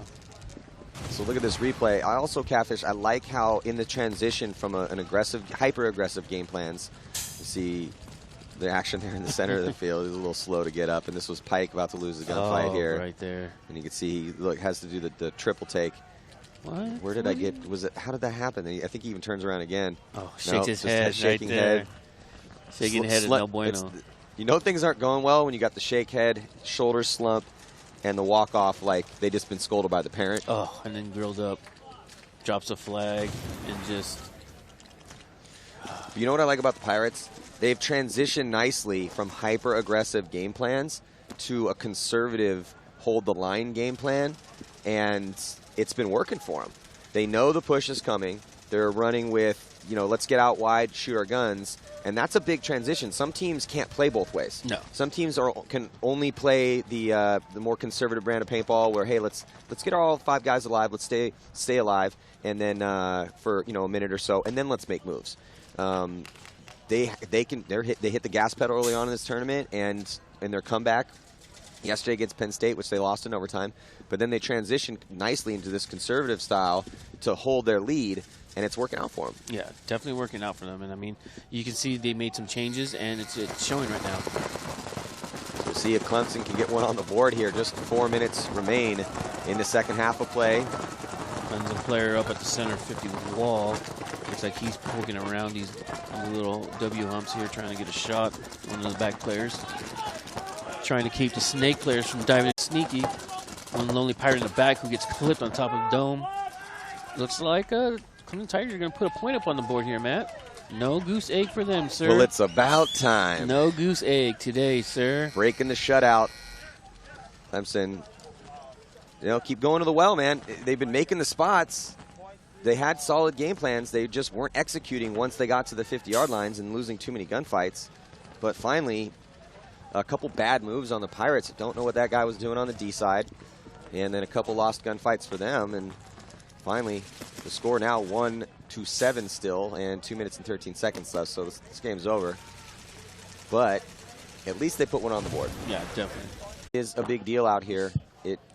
You want to win, obviously, and if you can win, you want to win big. Because the bigger your point spread is, if something should happen as far as a tie on the record is concerned, you want to be beating teams up by as many points as you can. Those points are important. Still, though, Pirates, we're always hoping to see close games because those are a little bit more fun to watch. But, the Pirates, after their game, when they played Penn State yesterday, and we talked to them after that match, I was interested to see how they were going to react today. Were they going to stick with their aggressive game plans? Were they going to, because I felt that they took that loss really well. They did. They were smiling still. So I was hoping they were going to come confident into this match, and they did, and they ran some great game plans. I mean, the execution was very well done, and they look tough, man. This is going to be a tough team for whoever plays them next. Yeah. Breakout. Oh, Clemson player needs to stand up behind the snake. It's eliminated. There's a wall exchange right here. Oh, man, Clemson player just still alive. Dices up the wall as it comes across. All that commotion. Looks like we got 2 Pirates coming off and make that a third, fourth. Tiger coming off wholesale on Dorito's side. Yeah, Tiger's coming off, but Pirates are coming off too. And there's one lonely Tiger in the back. Looked like we got 2 Pirates alive. Well, the Pirates look down the field like, wait a second. Oh, 3 alive. There's nobody shooting at me anymore. What happened? Oh, yeah. So it's a 3-on-1 at this point, Matt. It looks like this Tiger is going to get diced up by Scott. He's going to be adding to his wealth collection. Yep. I'll take 4, sir. Thank you. So the Pirates will be putting their 8th point on the board, probably about maybe a minute 10. I'm wondering if Clemson's going to let them run the clock off, because if I'm the Pirates, I'm going to want a high point margin, but at the same time, it's a long day out here. It's starting to warm up a little bit. Yeah, so he's just going to walk in. So I'm wondering, is Clemson just going to, are they going to concede the point? And it looks like they are going to concede the point, so they want to play one more. Pretty big win here for the Pirates. Let's check out this replay. Somebody threw a grenade onto Clemson's side of the field. Yeah. Hey, are paint grenades legal? This is the exchange here at the wall. He shoots this guy, makes it across, shoots the guy to stand up there, and then gets eliminated himself. Nice move. Didn't work out for him, though. Yeah. All right, so under a minute to play. Big win here for the Pirates, and we're going to be right back.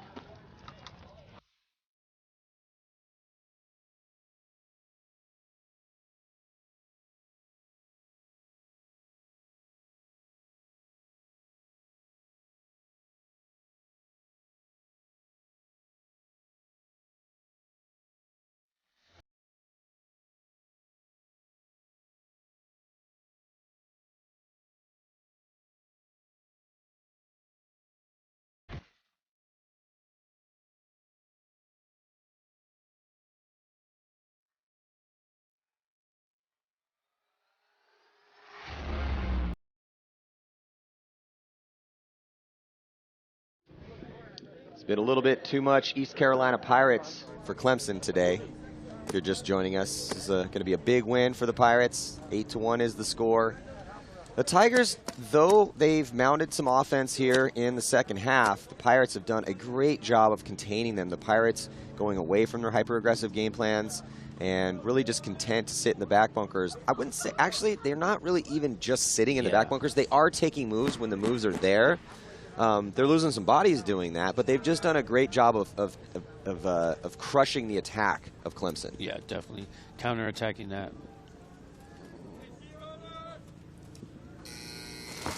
Starting this next point, and here comes the big moves from Clemson, trying to put another point on the board for Pride. It looked like Clemson ran a guy into the snake and gets eliminated. We got another Clemson player walking off on the Dorito side. Clemson player, big man at the wall, making moves here, but exchanging with the mini wall. Looked like they're just, no words. I don't know what just happened right here. Looks like they're just throwing bodies right now. And then we have the Pirates coming in and just the cleanup crew trying to figure out what's going on. Yep, it's a 1-on-3 at the current moment, folks. Look for the Pirates to maybe just hunker down here. 15 seconds. They could, but they definitely seem to want to run the score up. Yeah. So I would not be surprised to see the player here in the center, the bottom right-hand portion of your screen, try to make a move. But now 5 seconds left, they're just going to hang out. We got Silver trying to make a move, but it's over.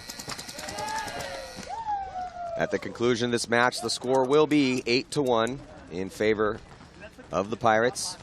East Carolina, I wouldn't necessarily call East Carolina a favorite. I think UCF and Texas A&M playing better.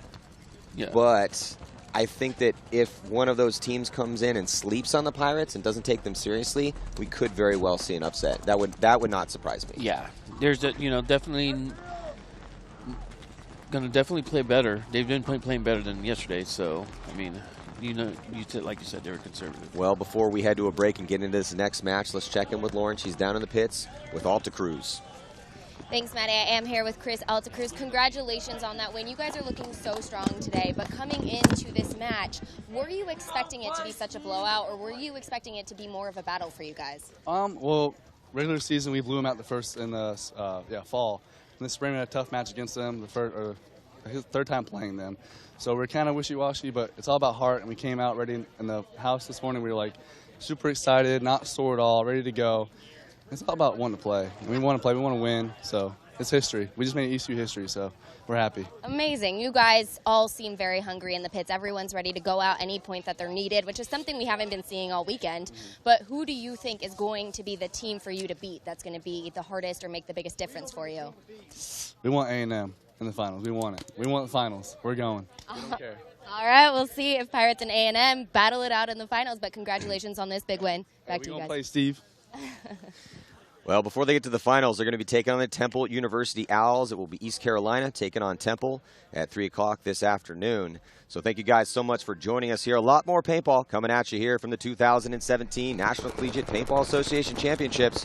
We'll be back with Drexel taking on Purdue. Stick with us.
Yes, also known as Arnold Palmer.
Gratuitous amount of time. I started bleeding out of my knee yesterday, and now there's no cut.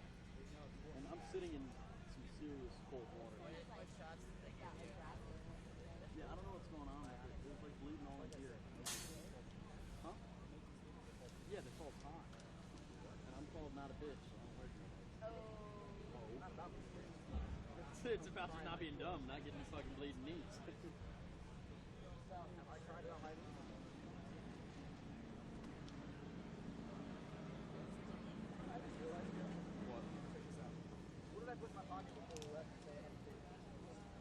Still goes to me.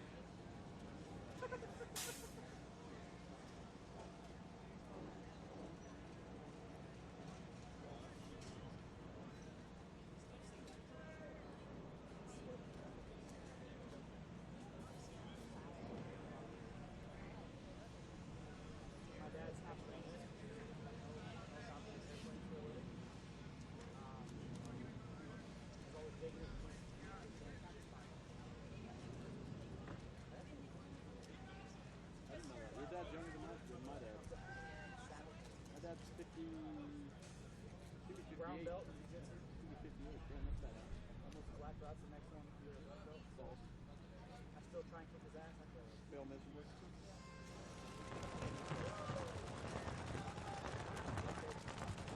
I look forward to this. White, green, purple, brown.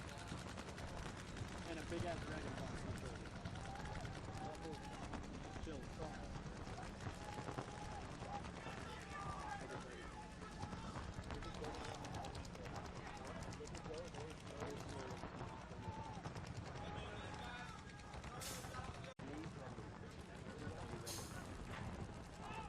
No, Dylon, I look forward to the day that I kick my dad's ass. You know, I've put up a pretty good struggle. The best part is my mom's watching Lovecast right now. She definitely just heard that. My dad's a heavyweight. Yeah? So he's about 55. My dad's like one. My dad's like what? Like 200? I'm like right there. I'm like 150. So I'll put up a good fight. If he'll let me put up a good fight. I max out like 230. I don't know. Hey, there's questions about weight moving. So I'll put up a good fight. He'll let me put up a good fight and feel like I'm doing well, and then he'll just smash me. That's how my buddy's dad is. My buddy's dad's a SEAL.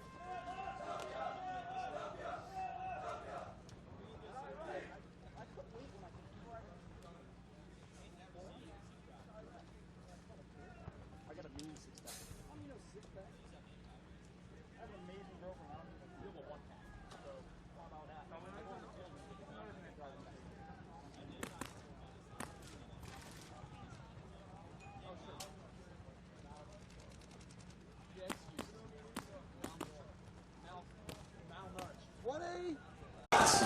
Yeah, they did.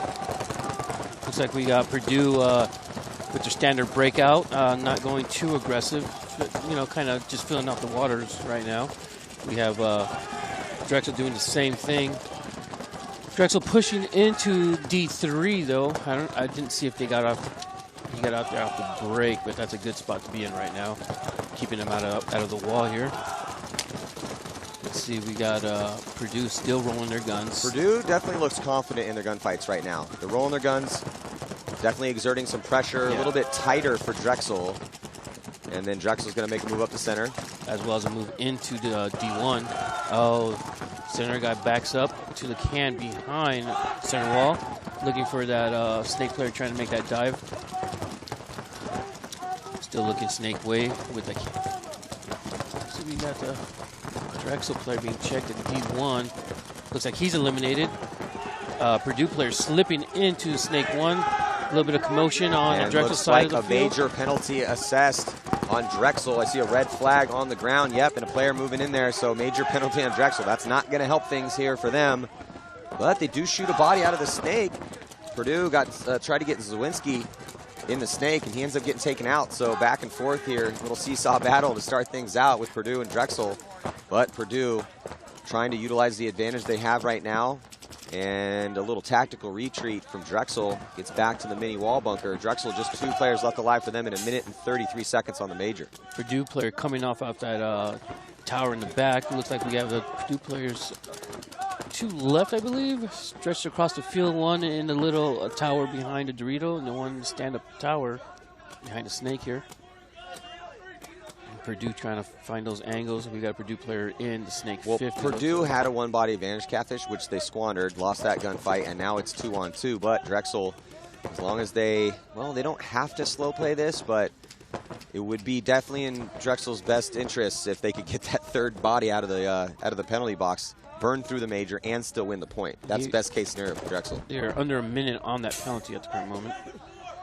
Looks like I think they might be trying to do that, or.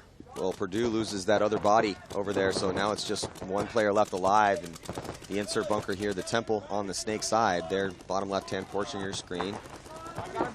Looks like Drexel just content on trying to let that, like you said, Matt, eat away at that penalty. Looks like we're going under 30 seconds. That's the smart play, right? Yeah, it is a smart play. Yeah, I was going to say, if you're Purdue, might as well just concede the point. Yeah, even a smarter play would have been to concede that point. You're right. Yeah, just concede the point and keep that, which is what they did. So now Drexel is still going to have 28 seconds left on that penalty. They do get the point. So Purdue Purdue kind of blew it a little bit in this first point, Kat. Yeah. They were up 3-on-2. There was a major penalty and weren't able to close. Lost a couple gunfights. So this was a good point for Drexel to fight through that penalty. But now Purdue will be on a power play for the next 28 seconds. 28 seconds, sir. I mean, that's a nice amount of time, but not a lot of time. Like you said, you know, you definitely want 5 players up, 5 guns up when you start the game. So they'll be starting 4 guns for the next 28 seconds. It's a big thing. You know, again, I would much rather be running into 4 guns than running into 5 guns every single time. So let's check in with Lauren Kelly down in the pits with Drexel. Thanks. That major penalty there on Drexel was for playing on. The player had a hit in his rib area and kept playing, so that's why he got that major penalty. In the last few seconds of that point, coach in the Drexel pits was actually asking his last player not to hit the last Purdue player because he wanted to burn out the last 30 seconds. Obviously, that last player did get the hit, so they got the point, but they will be starting with a body down. We'll see what Purdue can do with this power play. And, you know, yesterday, Purdue, they put some points on Central Florida. So, yeah. I mean, that's saying something considering how well Central Florida is playing. I mean, Central Florida still won that match and won it rather convincingly. But we'll see. I mean, Purdue, Drexel beat up on the Warhawks. But, we'll see. I mean, this could be a close game. Hopefully. We've seen a lot of blowouts this weekend. Purdue player running out to the snake. Mini tower in the back. Drexel doubles up the back center bunker and tries to roll the guns to even up the count. They do not shoot anybody, so still 5 players alive for Purdue. pretty good cross-field spread for Purdue. Purdue choosing to start pushing towards the snake side. Still nobody in the snake. There's Zawinski, who's in the back corner bunker on the snake side. And now we're looking at Drexel's lineup there, right-hand portion of your screen, all in the back bunkers. All 5 strong now. That penalty running off. And haven't taken much ground. There goes a little move. Back corner bunker into D1. Now we're looking over their shoulders here for Drexel. It's time. We've seen some long points this weekend, Catfish. Yeah, some very long points. Look for Drexel to hopefully push, make their way out to the snake side to try and stop the Purdue player, but it's a little too late as the Purdue player slips right in right now. Going to snake 2, going into snake 2. Now Drexel player looking that way. But a little too late, sir. A little too late. Looks like we got another Drexel player filtering through the Dorito side. One at Dorito 1 and one at Dorito 2 for Drexel. 2 players still doubling up that tower in the back. I don't know how they're living back there right now. One making the move up to the wall and making it clean, it looks like. Well, he makes it in clean. The snake player was getting too much pressure from the back center. Snake player for Purdue not able to look at that lane. And like Drexel making its way to the tower behind Snake 1. Maybe looking to filter in or just get domed in the head. That works too as he exits the field. Well, that evens up the body count. It's now 4-on-4. Drexel did have a 5-on-4 advantage, but it's now evened up. 5:12 to go. A 1-point lead for Drexel. Look for this Drexel player at the 50. Keeps looking snake way, trying to keep that snake player at bay. Snake player at snake 2, it looks like. There you see a shot of a Drexel player at the wall, as well as some of the Purdue players trying to keep him at bay. I don't know why the coach for Drexel is not talking to the snake player. The snake player just laying there. You see the coach, and then Drexel player just scoots right in and almost eliminates that snake player that's just hanging out there. They fill out the back corner bunker to give a little bit of support here for Purdue's snake player. Oh, but he gets clipped, so. Purdue making it into the 50 Doritos as that player gets clipped. Yeah, but he gets taken out. Drexel, I'm sorry. Not Purdue, Drexel. Yeah, but the Drexel player's taking the walk. Oh. Oh, yeah, he is. No, it's a Purdue player. Oh, you're right. And here comes the paint train, sir. Runs in from the center, down the highway, and that's Clement, one of the best players on Drexel. And that was a nice move. That opened things up, and then move being made on that D side of the field to take out the last player for Purdue. So this is another point here for Drexel. Score will be 2-0. Just over 3 minutes remaining on this time. They look like they're just going to walk it in. Stroll it right in, sir. So a couple long points here. Yeah, we got Pound burning through some of this first half. I still feel like the teams are evenly matched. I know Drexel's won these 2 points, but I'm not hating what Purdue's doing. I like the game plan. It's just having a little problems with survivability on this snake side over here, and Drexel was just able to take that ground. It was interesting because it looked like Purdue was pushing snake. Drexel's pushing on the D side as we're checking out some of these replays. So there's Clement up in the center for Drexel. Oh, and scalped right there. Yeah, his buddy gets caught in his bunker. Is that Kevin? And then here's this move from Clement. He cuts out wide, gets right to that inside part of the snake, and just runs down the player in snake 2. So let's check in down with Lauren Kelly. Thanks. I was just talking to Coach Zip in Drexel's pit, and he said even though they have an early lead, he thinks this is really going to be a back-and-forth battle. He said that Purdue has really great zones off of the break, so that's what they're really focusing on to try to get some kills early on. Well, that would help. Kills early on would definitely help. I think that's the name of the game. I'm really interested to see how this field's going to play out in Dallas in a couple weeks, because we've seen so many teams really quickly getting their off-the-break shots dialed in. Yeah. And it's been tough to live off. It's been tough to get 5 bodies alive. So when the pros take the field in a couple weeks, I'm wondering how that's going to affect the game plans, because we've seen a lot of aggression and a lot of people be able to make it up on the D side. Guys are having a hard time kind of making out wide. The snake side seems to be the place that's getting eaten up the most off the break. So I'm just wondering if that's going to carry on. Yeah. Probably. Yeah, probably.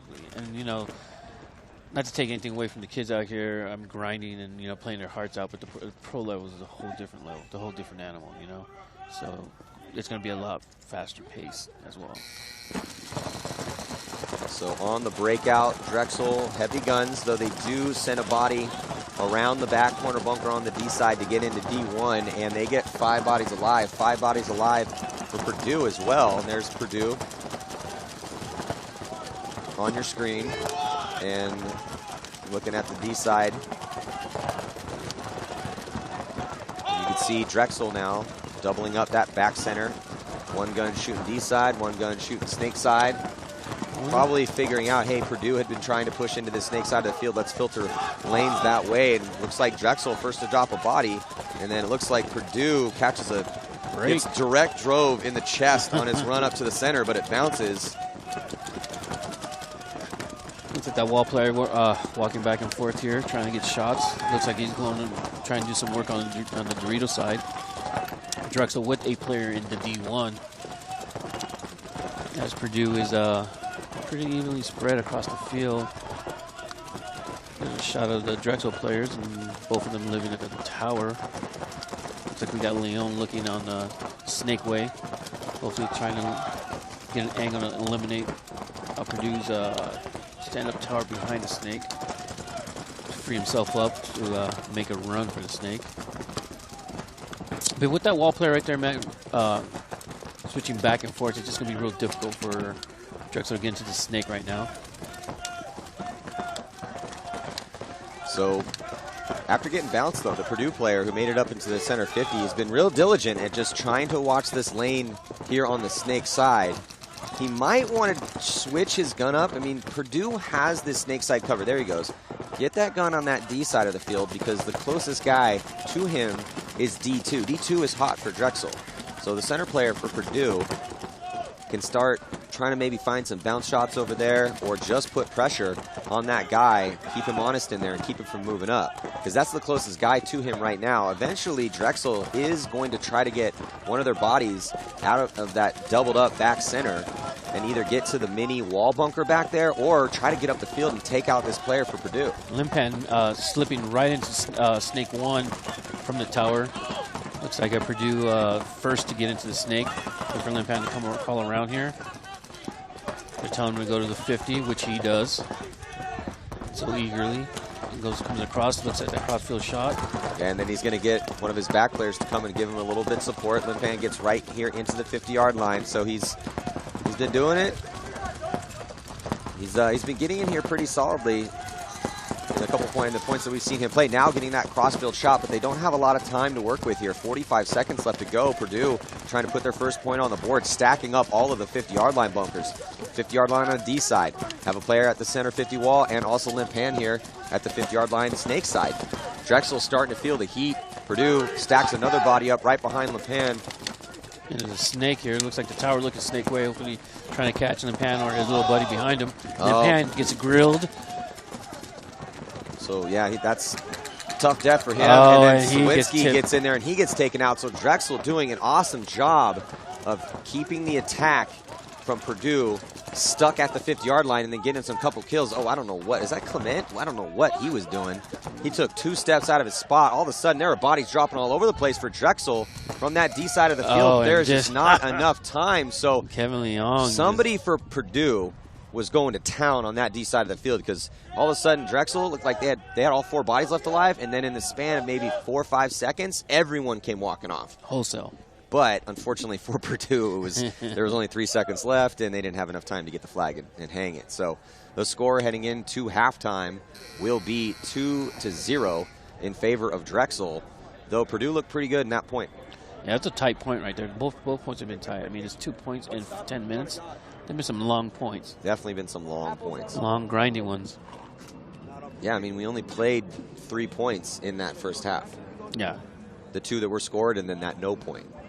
So some of the longer points that we've seen out here. Yeah, that's for sure. But hey, we got a close game. Yeah, it's still close. 10 more minutes left on the clock, or in the next half.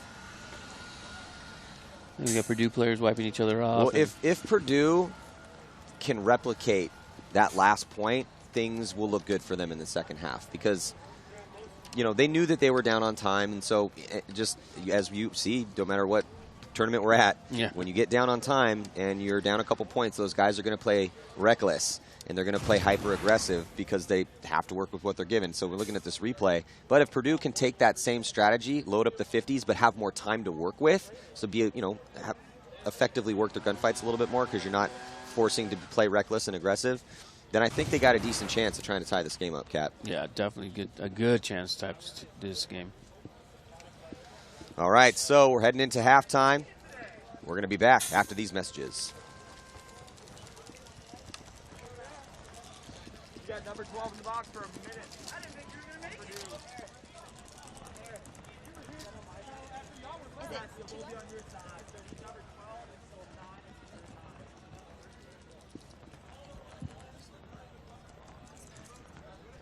All right, so let's check in with Lauren Kelly.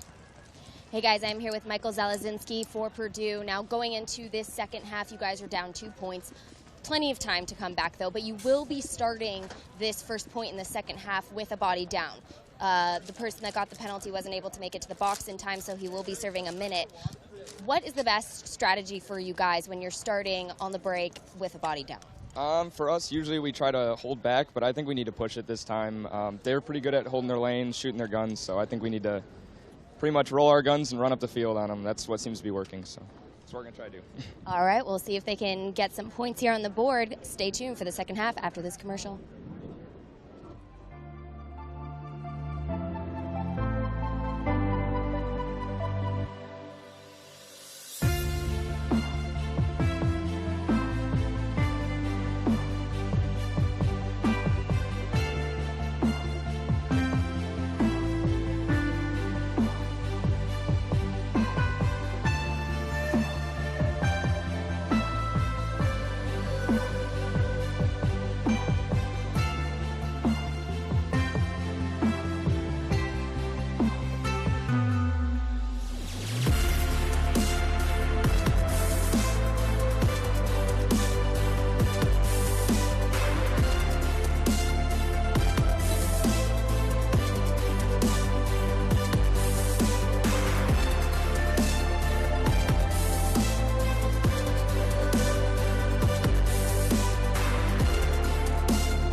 Welcome back, getting into this second half between Drexel and Purdue. But before we do that, let's take a look here at the schedule for the day.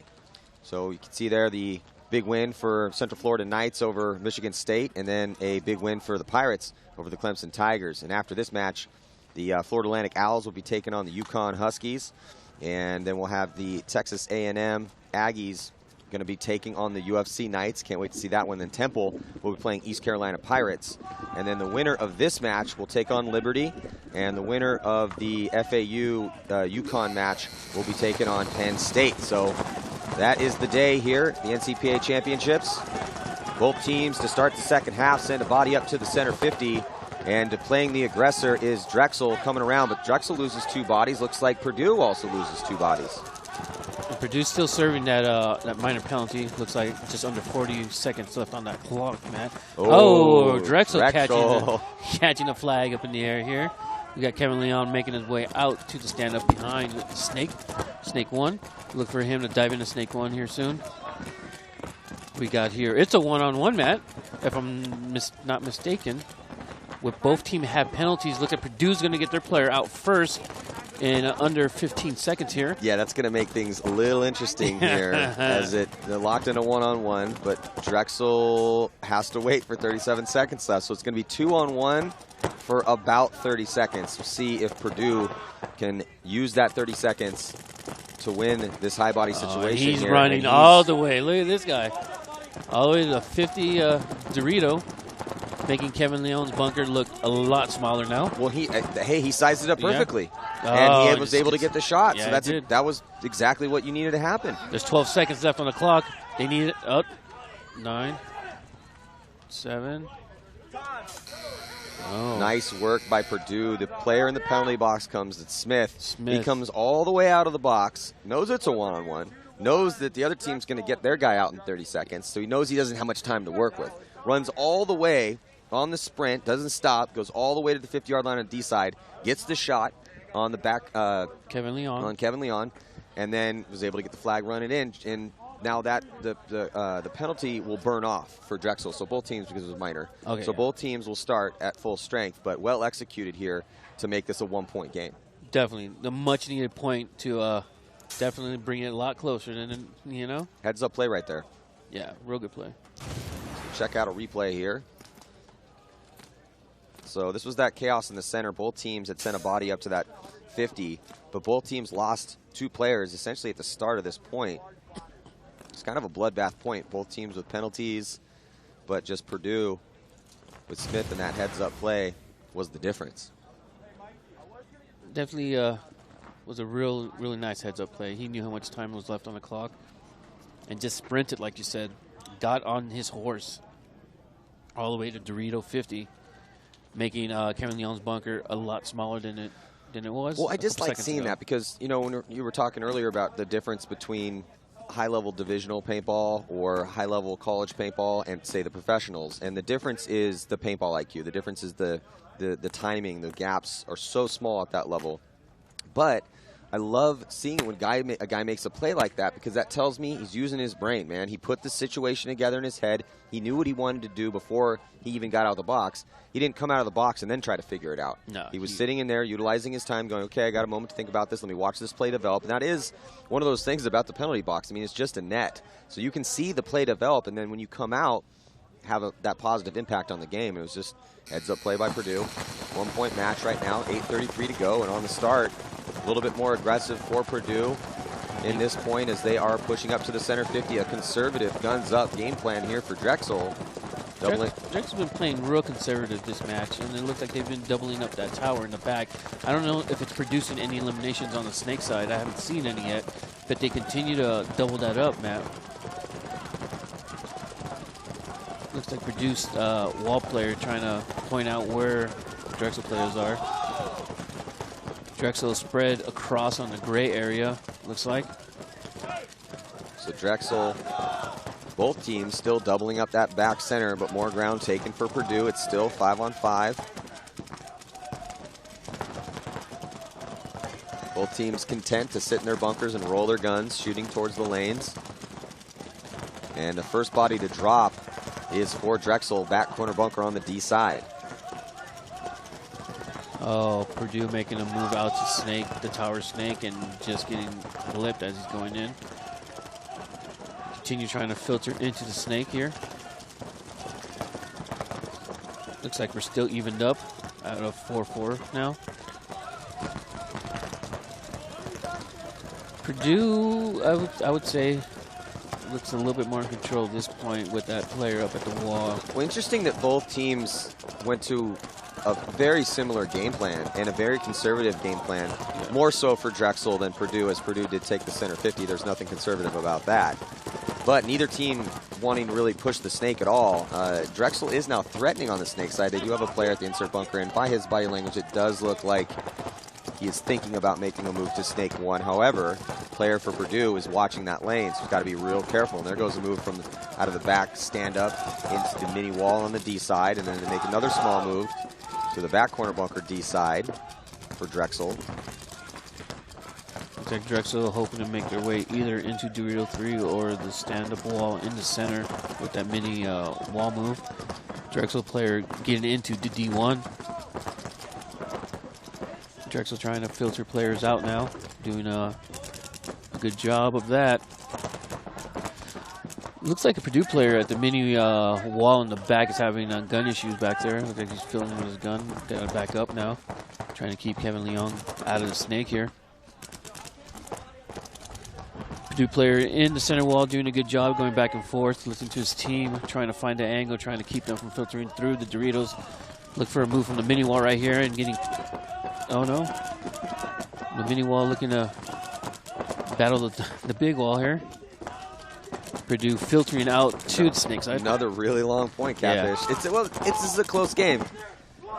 This is it's a 1 point spread, 5:32 to go, and pretty even on the body count here, 4-4.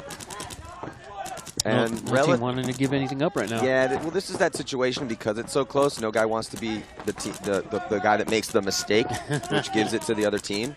So just really conservative, locked in their lanes, and also since this point's been going on a while, players are probably getting a little low on paint right now. Yeah. That is something as well. Which also slows things down. Still 2 pods on the back of the player in the center for Purdue. Looks like Drexel is in the mini wall next to the Doritos and in Dorito 2 now. Look for those two guys to hopefully make something happen on the D side. Yeah, this is a real interesting time right now. Well, it's definitely slowed down even more. And here comes the execution up through the center, and he's going to get him.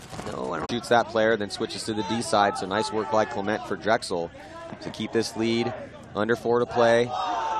Kevin Leon making his way up to snake 50 now. Going to wrap and shoot that tower here.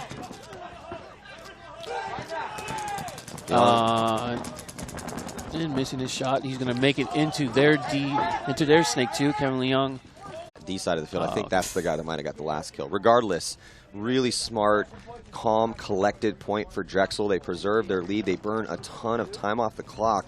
So now Purdue is down by 2 with 3:23 to go. What do you think, Catfish? I think I foresee another long point. I think Purdue's going to counter move.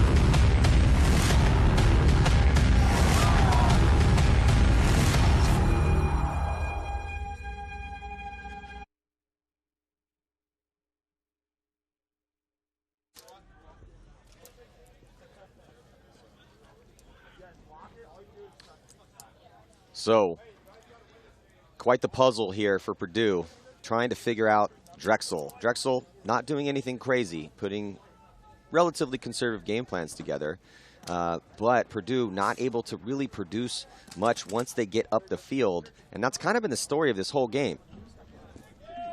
So let's check in with Lauren. Maybe Lauren has some answers. She's down with Purdue. Hey, Maddie, Purdue was using that timeout to figure out how they can get some quick points here. They said they want to get this point with the job of containing the aggression of Purdue is they know that this is coming. So I would expect Drexel to probably send a body of their own up in that center 50 to, you want to fight fire with fire. You put a guy up there. Maybe he can go through and get both of the players heading up to the wall. Regardless, we will see. It's been very tough for Purdue to produce any sort of offense in this match. And there goes the double wall off the break. For Drexel going with an incredibly conservative breakout here. Just taking the back spots, no forward progression. Yeah, I don't think they're going to be much forward progression on the Drexel side of the field here because, like I said, it's 2 points, just under 3 minutes now. When you're making spots and then can just not go anywhere from there. Yeah, Purdue definitely just not making any moves. I mean, we're under 2 minutes now. I believe this is going to be our last point here, Matt. Yeah, I mean, there's a really decent chance, but I think Purdue might start getting Nancy? Yeah, they might. I think I can already see the back player on the D side. He's looking like he wants to move. The guy that's in the mini wall bunker, he looks like he wants to make a move. The guy in the center, he's just wrapping around, trying to while out. So I could see Purdue trying to make something happen here. Drexel shooting him up, and then maybe scoring. We could see one more point, but ultimately, it's just not looking good for Purdue and their chances to win this game. Looks like the Purdue Pits are just yelling at their players to go, that they got to go. Looks like on cue, one of them comes up to the can. But they also lose the back player, Matt. Well, this is what we, not surprising. Again, all the guys on Purdue right now, they know it's at stake. They know they have to fight recklessly for it. This is not the time to just kick it in your bunker and try to let a play develop. This is a put a guy in and go time. Definitely, we're about to hit under 40 seconds here soon, and that's not going to be enough time for Purdue. They sent, instead of attacking out wide, they were forced to push up in the center. So now double stacking up again in that center 50 wall, and it would probably help to have a body out wide. They do have one out wide on the D side in D1, but he's not that far up the field. Yeah, this match is over. We're about to hit under 20 seconds here, Matt, and I don't see Drexel doing anything right now. They're not. Purdue player getting eliminated out of the center wall. That goes their last hopes, I believe. Well, about 2 minutes ago went to last hopes, but here comes the stun up the middle on Drexel, eliminating the other player that was at the wall. Clement runs down the last player and stays alive. So there's still one body in D1, and he's going to be alive at the end of this match. So Drexel taking a victory here against Purdue, edging them out 3-1 in one of the lowest scoring games of the weekend so far. Yeah, definitely one of the lowest scoring games this week. But just win, baby. That's all that matters. Yeah, Put that W on the board and move on. So Drexel University Dragons will be taking on the Liberty University Flames around 4 o'clock this afternoon. That's definitely going to be a good matchup right there as well. Well, Liberty, one of the favorites heading into this event, but Drexel is playing tough. The teams that are winning out today, the UCF looked really strong. They have to take on probably the favorite here. I think that's almost unarguable. I think Texas A&M is the favorite at this event. Yeah. They're taking on the USC Knights. Temple has to play East Carolina. And I've been pretty impressed by East Carolina. And then now Drexel taking on Liberty. So the winner of this next match will play Penn State. But before we get into FAU taking on UConn, let's check in with Lauren. Thanks. I am here with Josh Gable. Josh, congratulations. You guys are looking so solid this weekend. But talk to me a little bit about the Dorito side. Break it down. What are the best positions for you to get into so you can have that offensive play that we're seeing today? As far as the best positions, the Obama, it's clearly it's a great position to be in. Florida Atlantic University Owls taking on the University of Connecticut Huskies. Both these teams very seasoned in college paintball. The winner of that match will move on to play Penn State University Nittany Lions this afternoon in the last match of the day. So stick with us here, 2017 National Collegiate Paintball Association Championships. I'm Andy Marshall with Catfish, and we'll be back.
Welcome back. 2017 National Collegiate Paintball Association Championships. Right now, the FAU Owls taking on the UConn Huskies. This match is brought to you by Carbon Paintball. Carbon products are built on minimalistic designs with technical manufacturing for optimized performance. Visit carbonpaintball.com for more. Also, they have a 15% off store-wide this weekend. Use NCPA 17 at checkout. That's 15%, 1-5. Here we go, FAU. The Owls taking on the Huskies. Both these teams won a game yesterday. So this should be a pretty evenly matched game on the breakout. FAU looking like they want to push the snake side, Kat. Yeah, it does definitely look like they want to push the snake side. Look for that player to make that move. He did take a core sample, Matt, so I don't know how good his gun's going to shoot, if he's going to shoot straight or not. Trying to get that dirt out of there. But look for him to make a move. Hopefully his coach right here would tell him when to go. It looks like the Huskies making moves on the D side. Yeah. Nothing crazy, though. And D2. That player in the snake 1 for the Owls, listening to his coach. It looks like the Huskies just still lined up in the gray area. Looks like we have Bronson's filling in behind this snake player. And the stand up behind snake 1. Look at the Huskies have a shooter at the corner bunker behind the snake as well. So, pretty good field position, and 5 alive for both teams. Better field position. Well, I was going to say better field position on the D side for you. But he's out on him now. Looks like one of the UConn players is, one of the Huskies just filled out to back his player up in the snake. Another UConn player coming this way in the snake. So looking like they're stacking the snake side, Matt. 3 strong over here. Looks like he's at the little mini wall in the back. Shooting snake way, trying to keep Robson at bay. Both teams in snake 2. A body comes off for UConn on that D side of the field. And now wrapping around here, FAU. Is that Corbin behind him? Yes, it is, sir. Yeah, so Corbin doing a good job trying to support his snake player. Looks like the Owls are 5 strong against UConn's 4. But UConn's still in some strong positions here. We got some of the Owls in the Dorito-looking snake way. Yeah, they're snake 2. D1 and D2 right now for FAU. So a real good crossfield spread for them with attackers on both sides of the field and a one-body advantage. Looks like UConn player figures out that there's only one of his players in the Dorito, so he filters out from the snake stand-up out to the Dorito side. He's putting a lot of pressure on that back bunker and is able to pinch him out. Nice kill, cross field from snake 2. So that is now just 3 bodies left alive for UConn. This gives FAU a pretty sizable advantage. 5 players alive for them. This is a high body situation. They do not want to lose this first point. UConn is at D3 though, so that's a good advantage on him. Well, he needs to start killing people. Yeah, it looks like an Owl is walking off of D1. Oh, there's one. So now it's 4-on-3. Looks like they're trying to figure out where exactly that UConn player is on the D side, but the Owl in the snake is looking that way, trying to find him. Looks like they're pinpointing where he's at. Robson still talking to this guy in the snake, keeping him alive. Looks like that UConn player in D3 is eliminated, walking off the field. Turned this to a 2-on-3, I believe. I could be wrong. Oh, man. Well, yeah, so FAU kind of squandering that advantage they had.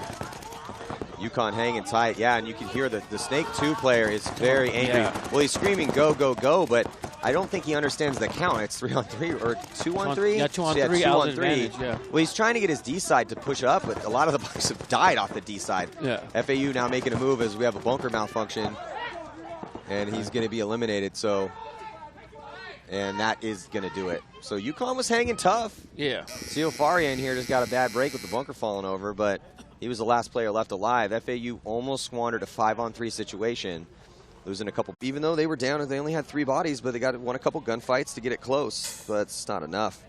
So again, this game is brought to you by Carbon Paintball. Really great company, started by some guys that have been designing paintball products in this industry for a long time now, doing it on their own, and it's like really high-level stuff. So if you're looking for super cheap stuff that's going to wear out but not cost you a lot of money, Carbon is not for you. They make high-quality products And it's 15% off store-wide, so definitely go to carbonpaintball.com, check it out. And if you see something you like, get a 50% discount. Use the code NCPA17 at checkout. That was a long point, man. It looked like it was 4.5 minutes. That was a really long point. Yeah, I foresee another long. I think we're going to see that, though. I really think that this field is going to slow down when we get to the deeper rounds of the tournament, and I think that that's what we're going to see in Dallas as well. We'll see. I mean, the D side, it's easier to get up there on the D side, and that's pretty much standard. The snake side is a little bit more difficult. You got a secondary in there. We have seen some teams run there off the break, but that has not been a consistent play for most teams out here. Tripling up the back center. FAU really going heavy guns, not risking anyone off the break. And they're going to secondary up into the center. UConn's player that went to the wall off the break gets eliminated. They lose 2 bodies. Oh, 2 bodies. So it's a 5-on-3 switch real quick in favor of the Owls. I guess that triple bunker in the back worked. They got that shot. Okay, and Gala's diving into Snake 2 here for the Owls. Diving in clean. Look for him to make a shot here and eliminating that center. And that's it. That was a quick one. Well, this is a much quicker point here for FAU as UConn having some survivability issues. They did lose a couple bodies quick, but then the last 3 players didn't put up much of a fight. FAU going to close this point out 5 strong, so a perfect point for FAU and locking in on those off-the-break shots to give themselves an early advantage. Score going to be 2-1. Corbin Robson walking in the flag. Got some time left in this game, and they have a lead, so they're not in a hurry. The point conceded by UConn. So the Huskies.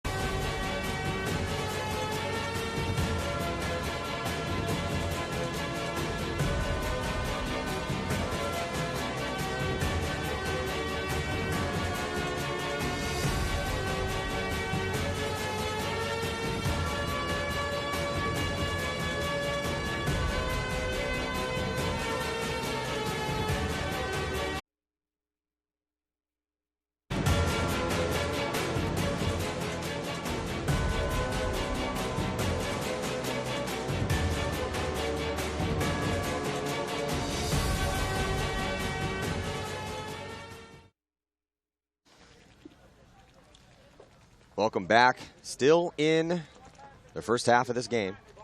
And FAU has been controlling UConn nicely. UConn struggling on the offense, struggling to live off the break. The first point was really long, and UConn, they hung in there. FAU had a couple bad deaths on that D side of the field. But Catfish, I just feel that FAU's game plan, they've been real consistent at attacking the field. Even in that last game plan where they went triple guns in the back off the break, but filtered out nicely into those secondary moves. Yeah, they definitely knew exactly where they were going. Robin started off one of the 3 in the back. And he major penalty on FAU. Ansberg. Is that Ansberg? I think that was Ansbrough. Ansbrough got a penalty. It's a major. So now the Owls starting 3 strong in the back. Yeah. Well, UConn still 5 players left alive for them. I don't know if they know the count, though. I don't know if the coach has said anything. Or now they do. Looks like they're coming into the snake strong here. So UConn diving into snake 1. Already in D3 in the red zone. Yeah, look for them to come strong here, hopefully. Look for that centered stand-up, probably transition into the wall, possibly. That would definitely help them push up. Snake player making it into snake 2 for UConn. Trying to get that crossfield shot, the little mini stand-up, mini tower back there. Proceeds to tuck in, but he's still battling with D3. Robson just trying to get small in that bunker. I don't think that bunker's going to get any bigger, buddy. I mean, you're a back player, Matt, and in situations like this, that bunker just starts getting smaller and smaller. It gets smaller and smaller and smaller. I'm just, as a back guy, and when you're in a low body situation, in this situation, I'd be trying to fight hard to get my guy out of the box, and hoping somebody makes a mistake. When you're in those low body situations, the only way you can really pull them off is if your opponent's at the 5 playing the 3. do everything right, it's impossible. You're hoping guys drop lanes, you're hoping guys get greedy and try to make big moves without checking off. But that's not what's happening right now for UConn. UConn executing nicely with this advantage, but they need to run it in and preserve the time on that major penalty. So Ciafari kind of, losing the plot there for a second. 8 seconds left. So let's check out this replay. So there's Corbin Robson, and just tucked as tight as he possibly can get. That bunker getting real small as the angles got wide. So good technique for being in that position, though, but he just couldn't get small enough. I mean, you are forced to fight out of that spot. You can't just hide. If you hide, you're going to get run down. So you have to just hope to God that you're able to get somebody pushing sloppy. That's not what happened, though. UConn did a really good job of using that high body situation to put their first point on the board and preserve that clock, even though Ciafari for a second I thought was going to drop the ball. But no, his teammates definitely remembered and yelled at him to sprint that flag in. And then we were wondering for a second if he had a hit on him because the ref was questioning. Yeah, something on his pack, looked like. Now these teams coming out to play this next point. The winner of this match will move on to play Penn State University Nittany Lions in the last game this afternoon in the quarterfinals.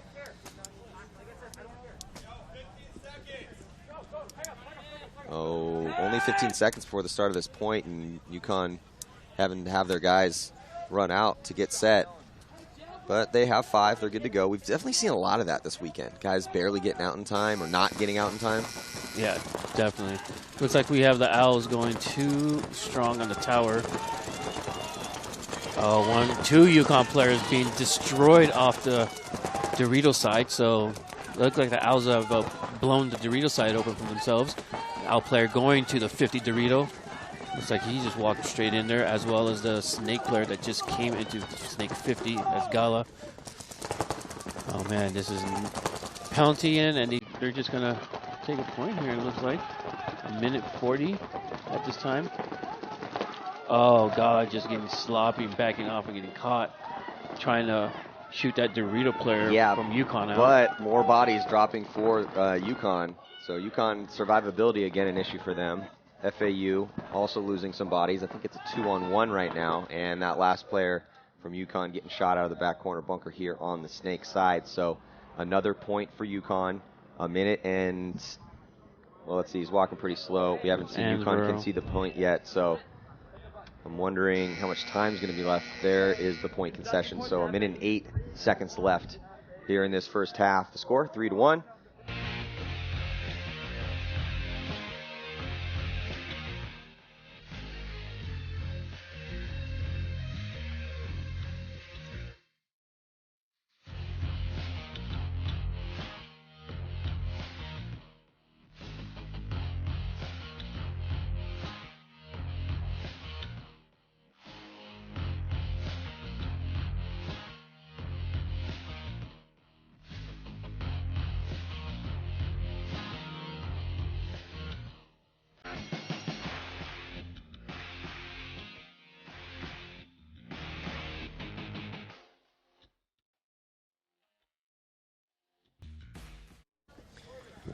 One minute and 8 seconds left to go in this first half. My question to you, Catfish, do you think we're going to see a point scored here, or do you think this is going to go to time? Because we've seen some long points here. No, this is, if it's anything like it's been going, this is going to go to time. Definitely going to go to time. I don't see any either of these teams doing any stunts right now, especially not coming from the UConn camp right now. And I don't see the Owls trying to give a point away. So let's see what's going on here. We got to evenly break it. Oh, the Owls are actually trying to get into the Snake, which he does not make. He just attempted a barrel roll to try to get out of the way of a screen. Wasn't able to do it. Both teams sent a body to the Snake off the break, and looks like UConn able to make it in clean. Just 52 seconds to go now, and here goes a move from UConn up into that center 50. The Owls have dropped 2 players. There's only 3 left on the Owls. 3 back bunkers. Looks like this UConn player in the Snakes moving up to the Snake 50. UConn controlling Snake 50 and also the wall. Look for them to... This is Silverman. Remember how good of a game Silverman had? Yeah. When in UConn's first match? Silverman was very consistently getting up into this center 50. I'm sorry, into the Snake 50.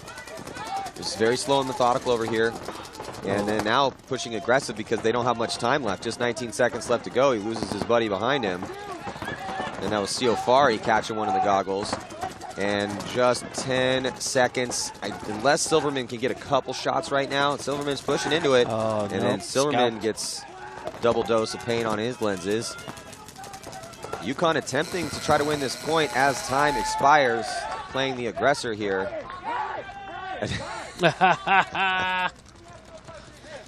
Go, go, you almost made it, bro.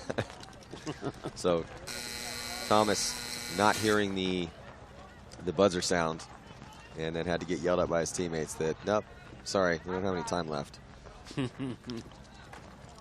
So we will be heading into halftime still with the lead here for FAU. But, I mean, I liked seeing that out of UConn. Yeah, it definitely was a nice aggressive run to the snake. And, I mean, both teams sent players to the snake off the break. Unfortunately, the Owls lost their player diving into snake one. You know, I think I think one of the problems we could diagnose for UConn is Robert Silverman. He was so effective of getting into that 50-yard line over here on the snake side of the field all day yesterday. I mean, how many times we saw so consistently to get in there, and that's the first time that we saw him at the 50-yard line on the snake side. So Silverman, they've got to find a way to get him into the snake again with Ciofar over here. Before we head to a quick break, let's check in with Lauren. Hey guys, I'm here with Min Pham from UConn. Now you guys had a little bit of a rough first half, but we are going into the second half. You can absolutely come back in 10 minutes. What do you think, though, if you can pinpoint your main struggle is, what's the biggest problem you had in this first half? Right now, we're just not getting any shots off the break, really. We're getting shot out of our bunkers. We're making our spots, we're making the wide shots, but we're not getting shot out of our bunkers as soon as we get there. That's mainly our problem. Not getting shots off the break is kind of a vague thing. How do you think you fix that? Like, what can you guys discuss and change in order to fix that? Yeah, during our practices, we did a lot of laning drills. We got our lanes on. We just got to pull them up a little bit, get them a little higher, make those shots, make them count, and get these kills and get this win. All right, we'll see if you can get this win. Good luck. Well, they have kept it close. We'll see if UConn can attempt a comeback here in the second half, which will be coming at you here in just a few moments. Stick with us.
Ten minutes on the clock here for the second half. FAU Owls up by 2 over the UConn Huskies. Again, this game brought to you by Carbon Paintball.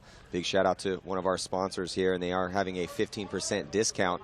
If you head to carbonpaintball.com and put in the code NCPA 17, And they also have this really cool new pack with like pump technology, like the old school Reebok pump shoes. Oh, okay. So which basically puts the air pad right here on your back, so you put it on with no air on it, and then use the pump, and it inflates the little pack on the small of your back, and it's super light. I'm a big fan of the company and the stuff that they're making. Again, really high quality stuff. So if you're looking for, you know, low cost, use it for 4 months and have to throw it away, Carbon's not the company for you. They're making really high quality stuff. So definitely check out their website, give it a look. So Catfish. Yes, sir. Right now, UConn, break down what you think they need to do here in the second half. I mean, I would like to see them be a little bit more aggressive off the breaks here. Looks like they're just being more conservative, staying in the back line. And the Owls kind of beating them at the punch at the current moment. It looks like we got the Owls moving up the center a little bit more. We got the Owls still doubling up that tower. One shooting Snake side, the other one shooting Dorito side, trying to catch those players filtering out. I do like what UConn's doing, but I just wish they would be a little bit more aggressive. I think if they were a little bit more aggressive, they can put the Owls on their heels, and that's what they really need to do right now. I feel like they're trying to be aggressive, but I think I agree they could be a little bit more aggressive, but I feel like they're attempting it. FAU's just shutting it down. Yeah, no, absolutely. It looks like we got Gala trying to get into the Snake for FAU. Look for him to put his mirror in and go. He's been doing that. He was doing that all day yesterday, and look he's clean to go right now. Might taking a little bit of a core sample on that slide into that tower. We got, is that Robson in the middle there? Or? Yeah, it looks like that is Corbin up there. Corbin Robson at the stand-up temple or stand-up can. Looks like the first body to drop is Ansbra off that D side of the field. We got also Gala being shot out of the tower behind the Snake, freeing up the Snake for UConn. UConn's player diving into Snake 1. Refs checking him. Oh, he is eliminated, sir. Ciofari getting shot, trying to get into Snake 1. That's going to allow Corbin to go up to the 50-yard line. There's no one on this Snake side of the field. So Corbin's going to be able to wrap around here and try to get a shot on some loaders of those players in the center. FAU's out wide. UConn is no longer out wide. They only have 3 bodies left, and they're stuck in the pocket. So because they're out wide for FAU, that's going to allow Corbin to eventually wrap around and get a shot on the loaders and the goggles, the edges of the lenses here of those guys in the center. But those guys are wrapping around. They're trying to. Actually, UConn was able to get out wide here on the Snake side. That's going to make Corbin's life a little bit harder in the center 50. Yeah, Corbin's taking a little. Looks like he's taking a little rest right there, laying down, trying to get that angle. We had an owl in Snake 1, but he got eliminated as that player. I believe it's Silverman filtering out for UConn on that corner that you had mentioned. He caught that Snake guy sleeping back there. Now the Owls trying to, I don't know if they're going to try to refill the Snake or exactly what they're going to do, but they have a guy at the back stand up behind the Snake as well. Look for Silverman to just lock this lane down, try to keep no one from coming into the Snake. It looks like we have a UConn player walking off the D side, another one. So I think this is a little 2-on-3 right now, Matt, in favor of the Owls. Well, again, UConn is attempting to make moves, and they have made some good fills, but the Owls are just getting position and controlling. It's not just about getting in position and looking to make moves. It looks like FAU 3 bodies left alive now, and pushing here to the center they have the center 50 and the 50 on the D side, but Ryan catches Silverman sleeping on that cornerback there. I don't know if he was sleeping, but he was just trying to be tucked in and get as small as he could. But that bunker was definitely a little bit smaller. Yeah, and a nice point for FAU. Yeah. They're just controlling.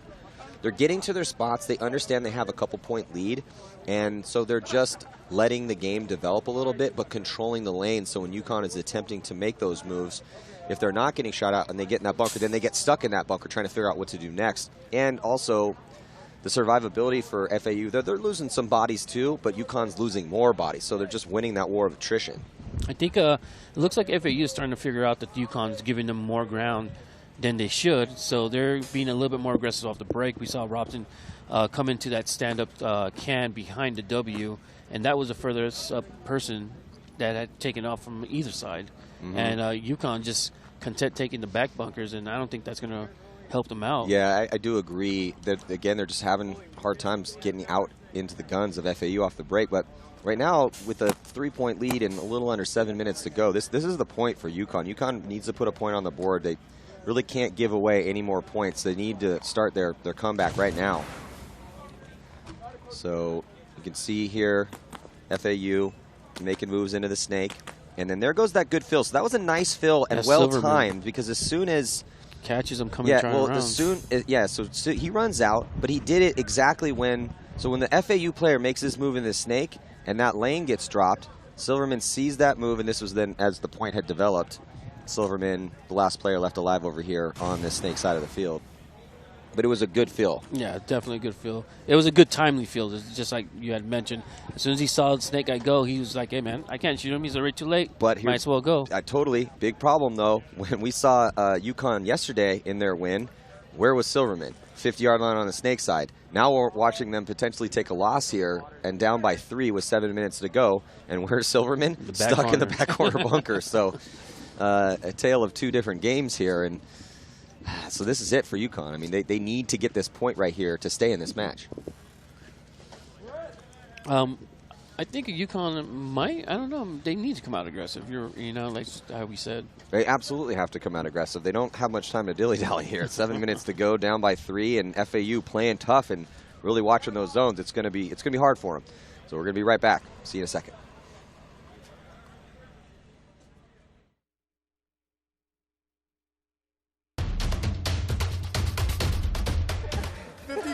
Going to Disneyland. Nah, I'm buying a car. Big vacation. Yeah. Probably. My car and take a nice vacation. I'm going to Vegas. Vegas. We're flying right to Vegas. Right to Vegas. Play more paintball. Yeah. Play more paintball, buy a car. I don't know. Put it in my bank account. That's all I got. Bank that. I'm buying a car. And I got a baby on the way. Yeah, so right. I'm paying for that. A lot is going back to our team. We're trying to get back to our community. Yeah, we'll all go to Disney World or something like that. No, we'll probably all go somewhere crazy like we've never been or something like that. That's good down payment on a new house. So Hot student loans. Go to Disney. We all work here, so we might do some stuff with that. I don't know. Some good stuff, though.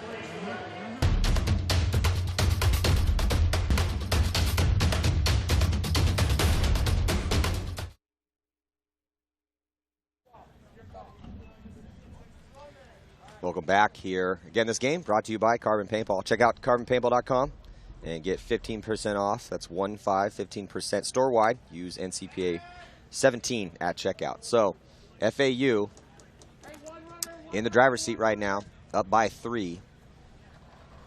And Catfish, as we're watching some of these better teams play out here, the element of control for teams like Central Florida, FAU right now, Texas A&M, their ability to get to the important spots, make the moves when they need to, but most importantly, get kills. I mean, look at UConn is now, the frustration is starting to set in for UConn. They lose 3 bodies, and Silverman comes in and takes his goggles off and spikes them directly into the ground. So, definitely, I'd be frustrated too. I mean, he had a great game yesterday, spent most of his time at the 50-yard line in the snake, and he's only made it there 1 point in this match. 1 lonely point, sir.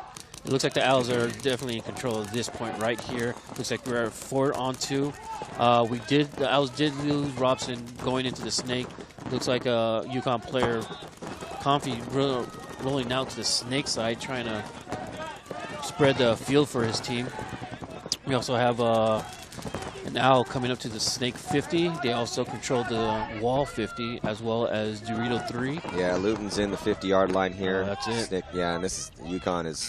That was the point. They really needed that point. Now, going to be a 4-point spread. An uphill battle, sir. Yeah, 5:50 to go. 4 points in a little under 6 minutes. Against FAU right now? Yeah. I think this might be it, Catfish. Yeah, I think you're right. I mean, FAU is coming out with confidence, and they are definitely making the moves they need to make, taking the bunkers they need to take, and shooting their lane. I mean, at the start of that point, UConn dropped 3 players off the break. I mean, it's off the break. It's bad. Yeah. 5-on-2. That's not good. And they're not just running the same game plan. I mean, they are trying to attack. It's just nothing's really working for them right now. And I think that's why, as we saw Silverman come in and take his goggles off and throw them directly into the ground as hard as he could. Yeah, Silverman was trying to make the snake 1 off the break and just didn't quite make it there, and just ran straight off the field. I thought he was going to punt those goggles, but spiked them instead. It's tough to come back when there's only 2 bodies left alive for you. Which, You know, when we watched their game yesterday, when UConn took on NC State, I mean, they won 7-3. So that was a pretty big victory for them. But they just, period, end of story, have had very little offense. Yeah. FAU, if they scouted them, watched their games from yesterday, or they've done a really good job of deciding which lanes to shoot, picking the right lanes, shooting the right guys. FAU's looking really solid right now and looking like they will be moving on to play Penn State about 5 o'clock this afternoon. Yeah, man. I mean, we've both been in these situations where, you know, you're behind and you're trying to make the aggressive move, but you keep getting shot, and that's just frustration on top of frustration. And it's just beating at them right now. And it's gut check time right now for them, you know? Just put a couple points on the board. Just about to start this point. Here we go. So FAU ends up sending a real good crossfield spread for FAU, and they're still pushing forward. UConn dropping a player off the back. UConn is just having a real big struggle on that D side. Also here on the snake side, I mean, they're doubling up the back center bunker. Look at that. They do make it to D3 though, Catfish. That's nice. UConn player making it to D3. Oh, not quite. He's getting eliminated out of there. Looks like UConn player is rolling out, trying to spread the field here. Getting behind the little stand up behind the snake. Look for Robson here to make a move into snake 1, hopefully. Trying to gun battle the tower in the center. Robson diving in there. In a snake 1, diving in clean. Yeah, UConn just having no answers whatsoever here in the second half.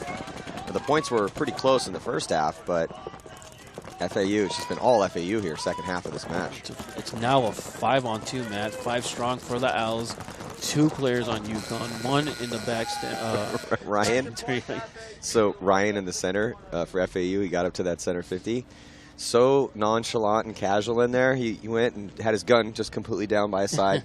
Comes over, head checks on the D side, puts his gun up, and then he puts his gun. It looks like he was like walking from his bedroom to his bathroom. Like all just slow, no hurry whatsoever. Comes, head checks on the D side, and then they concede the point. It's like just so casual out there right now for FAU, but that's just how dominant they've been here, particularly in this second half.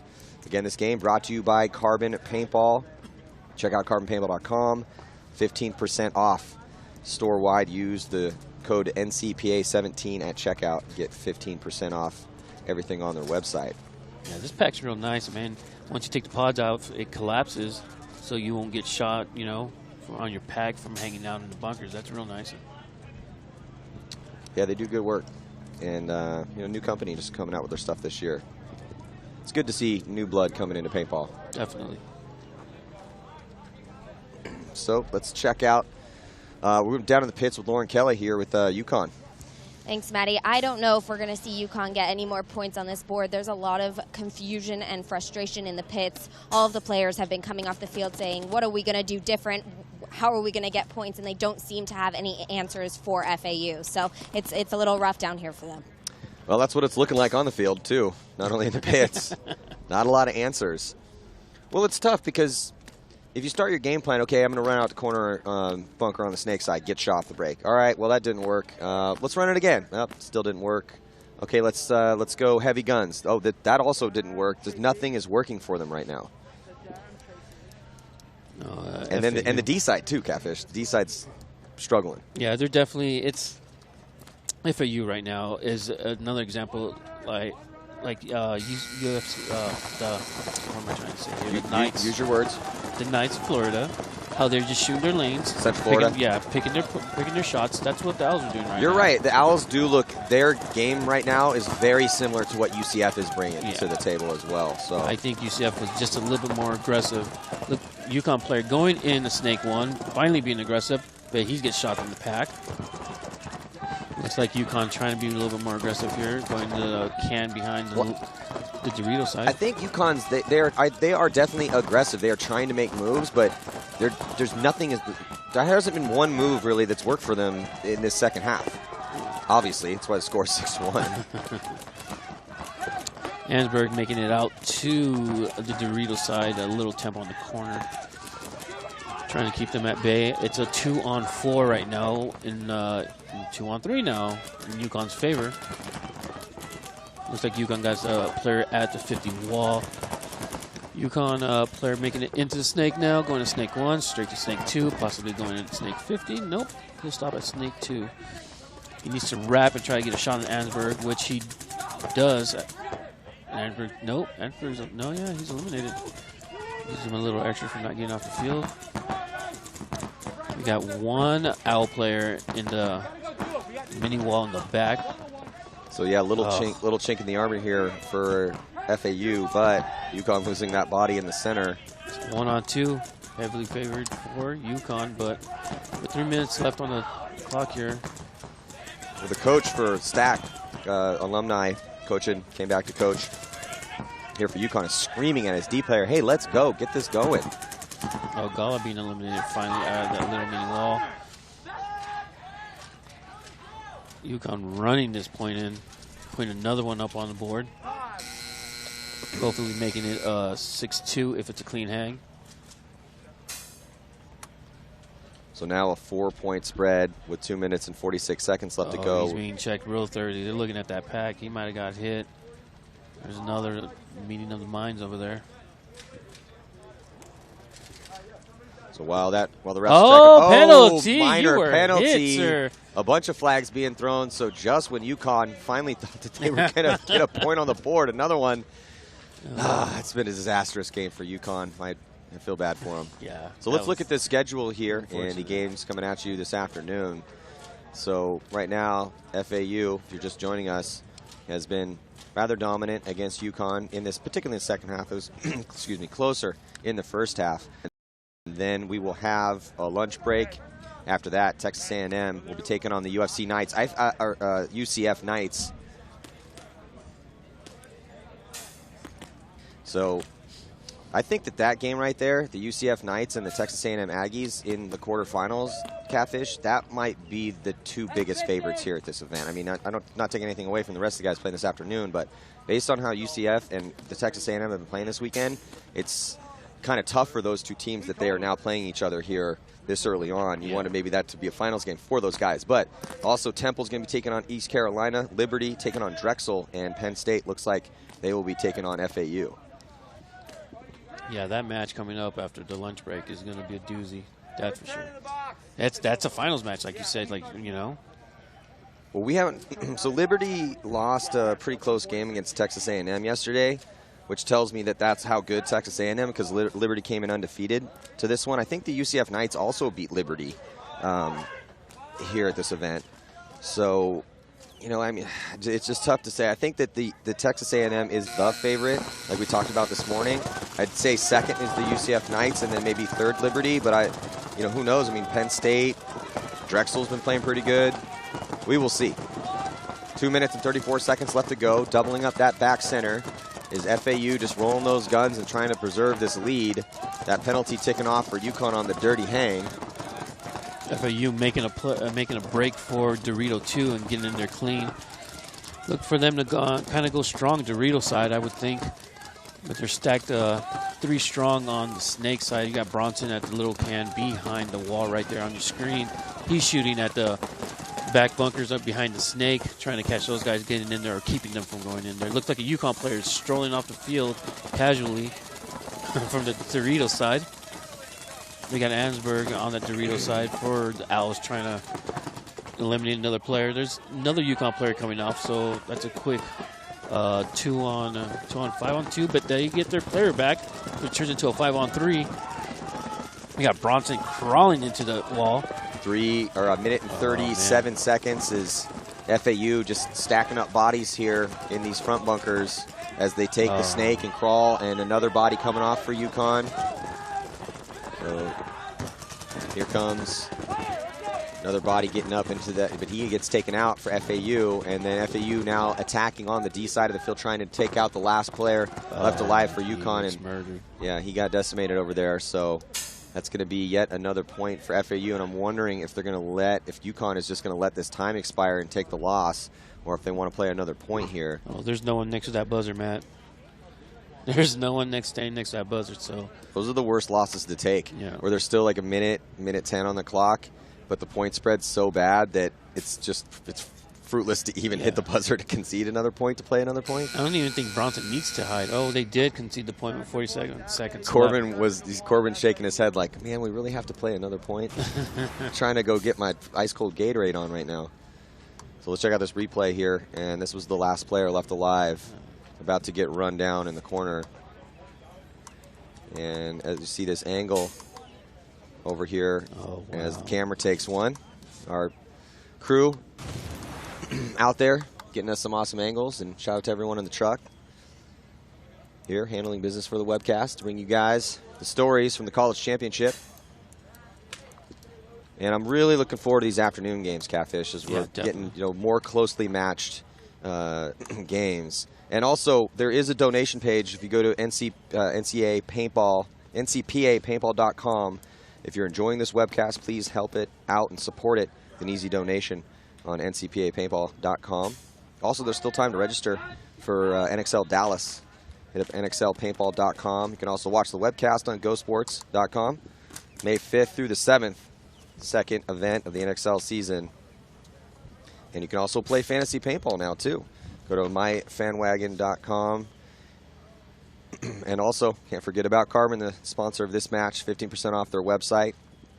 Enter the promo code NCAA Paintball 17 at checkout. So 47 seconds left to go. This will be the last point. Dominant performance from FAU. Looks like FAU, two last players making it to the box there. About less than 15 seconds to go on this next point here on the clock.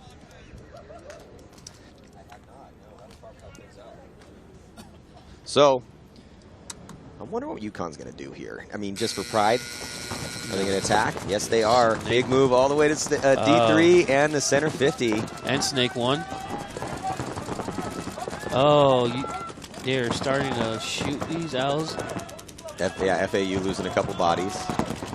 And it looks like UConn loses a body as well. UConn coming up to Dorito side strong, going to Dorito 50. UConn really trying hard to win this last point for pride. Like to have more than 1 point on the board when that time expires. About 18 seconds. You got UConn player running all the way to the back stand up here. Bronson trying to live behind his gun and gets shot in the face. Think they might have time to hang it. No time. That's not enough time, Matt. 5, 2, 1. Ciofari digging for it. I think he got it. Oh, he got it, I guess. I mean, not that it matters, but if you're going to end the game losing by a bunch, might as well get that last point. Yeah, I think it's a good hang. No, the ultimate saying no. Oh, he's saying didn't get it? Yeah, he's saying didn't get it. Yeah. All right, well, before we get to our lunch break, let's check in with Lauren. Hey, Maddie, thanks. I am here with Kevin Cuthbert. Now, you guys won that. Congratulations. You played really strong, and UConn tried to answer what you guys were doing, but they just could not figure out a break or play or move to really capitalize and get the momentum. You guys had that the whole time. Something they told me, which is pretty obvious, is they weren't getting kills on the break, which you need, of course.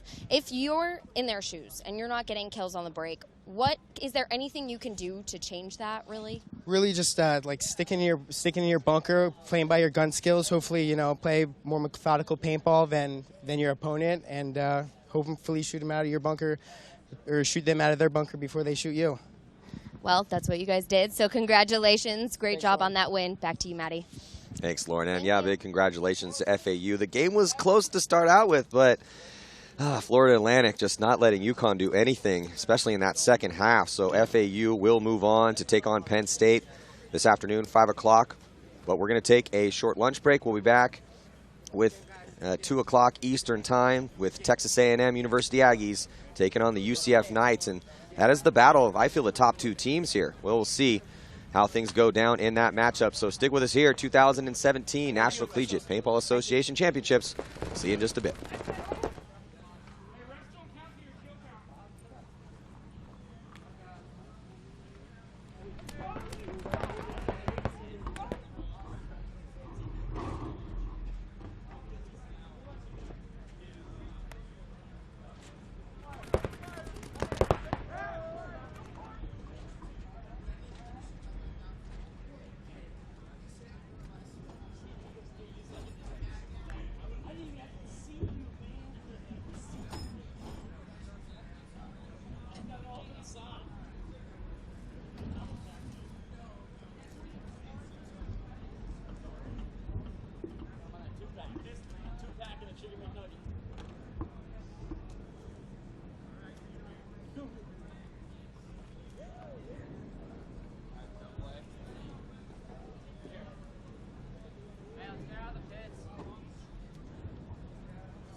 Fuck that team.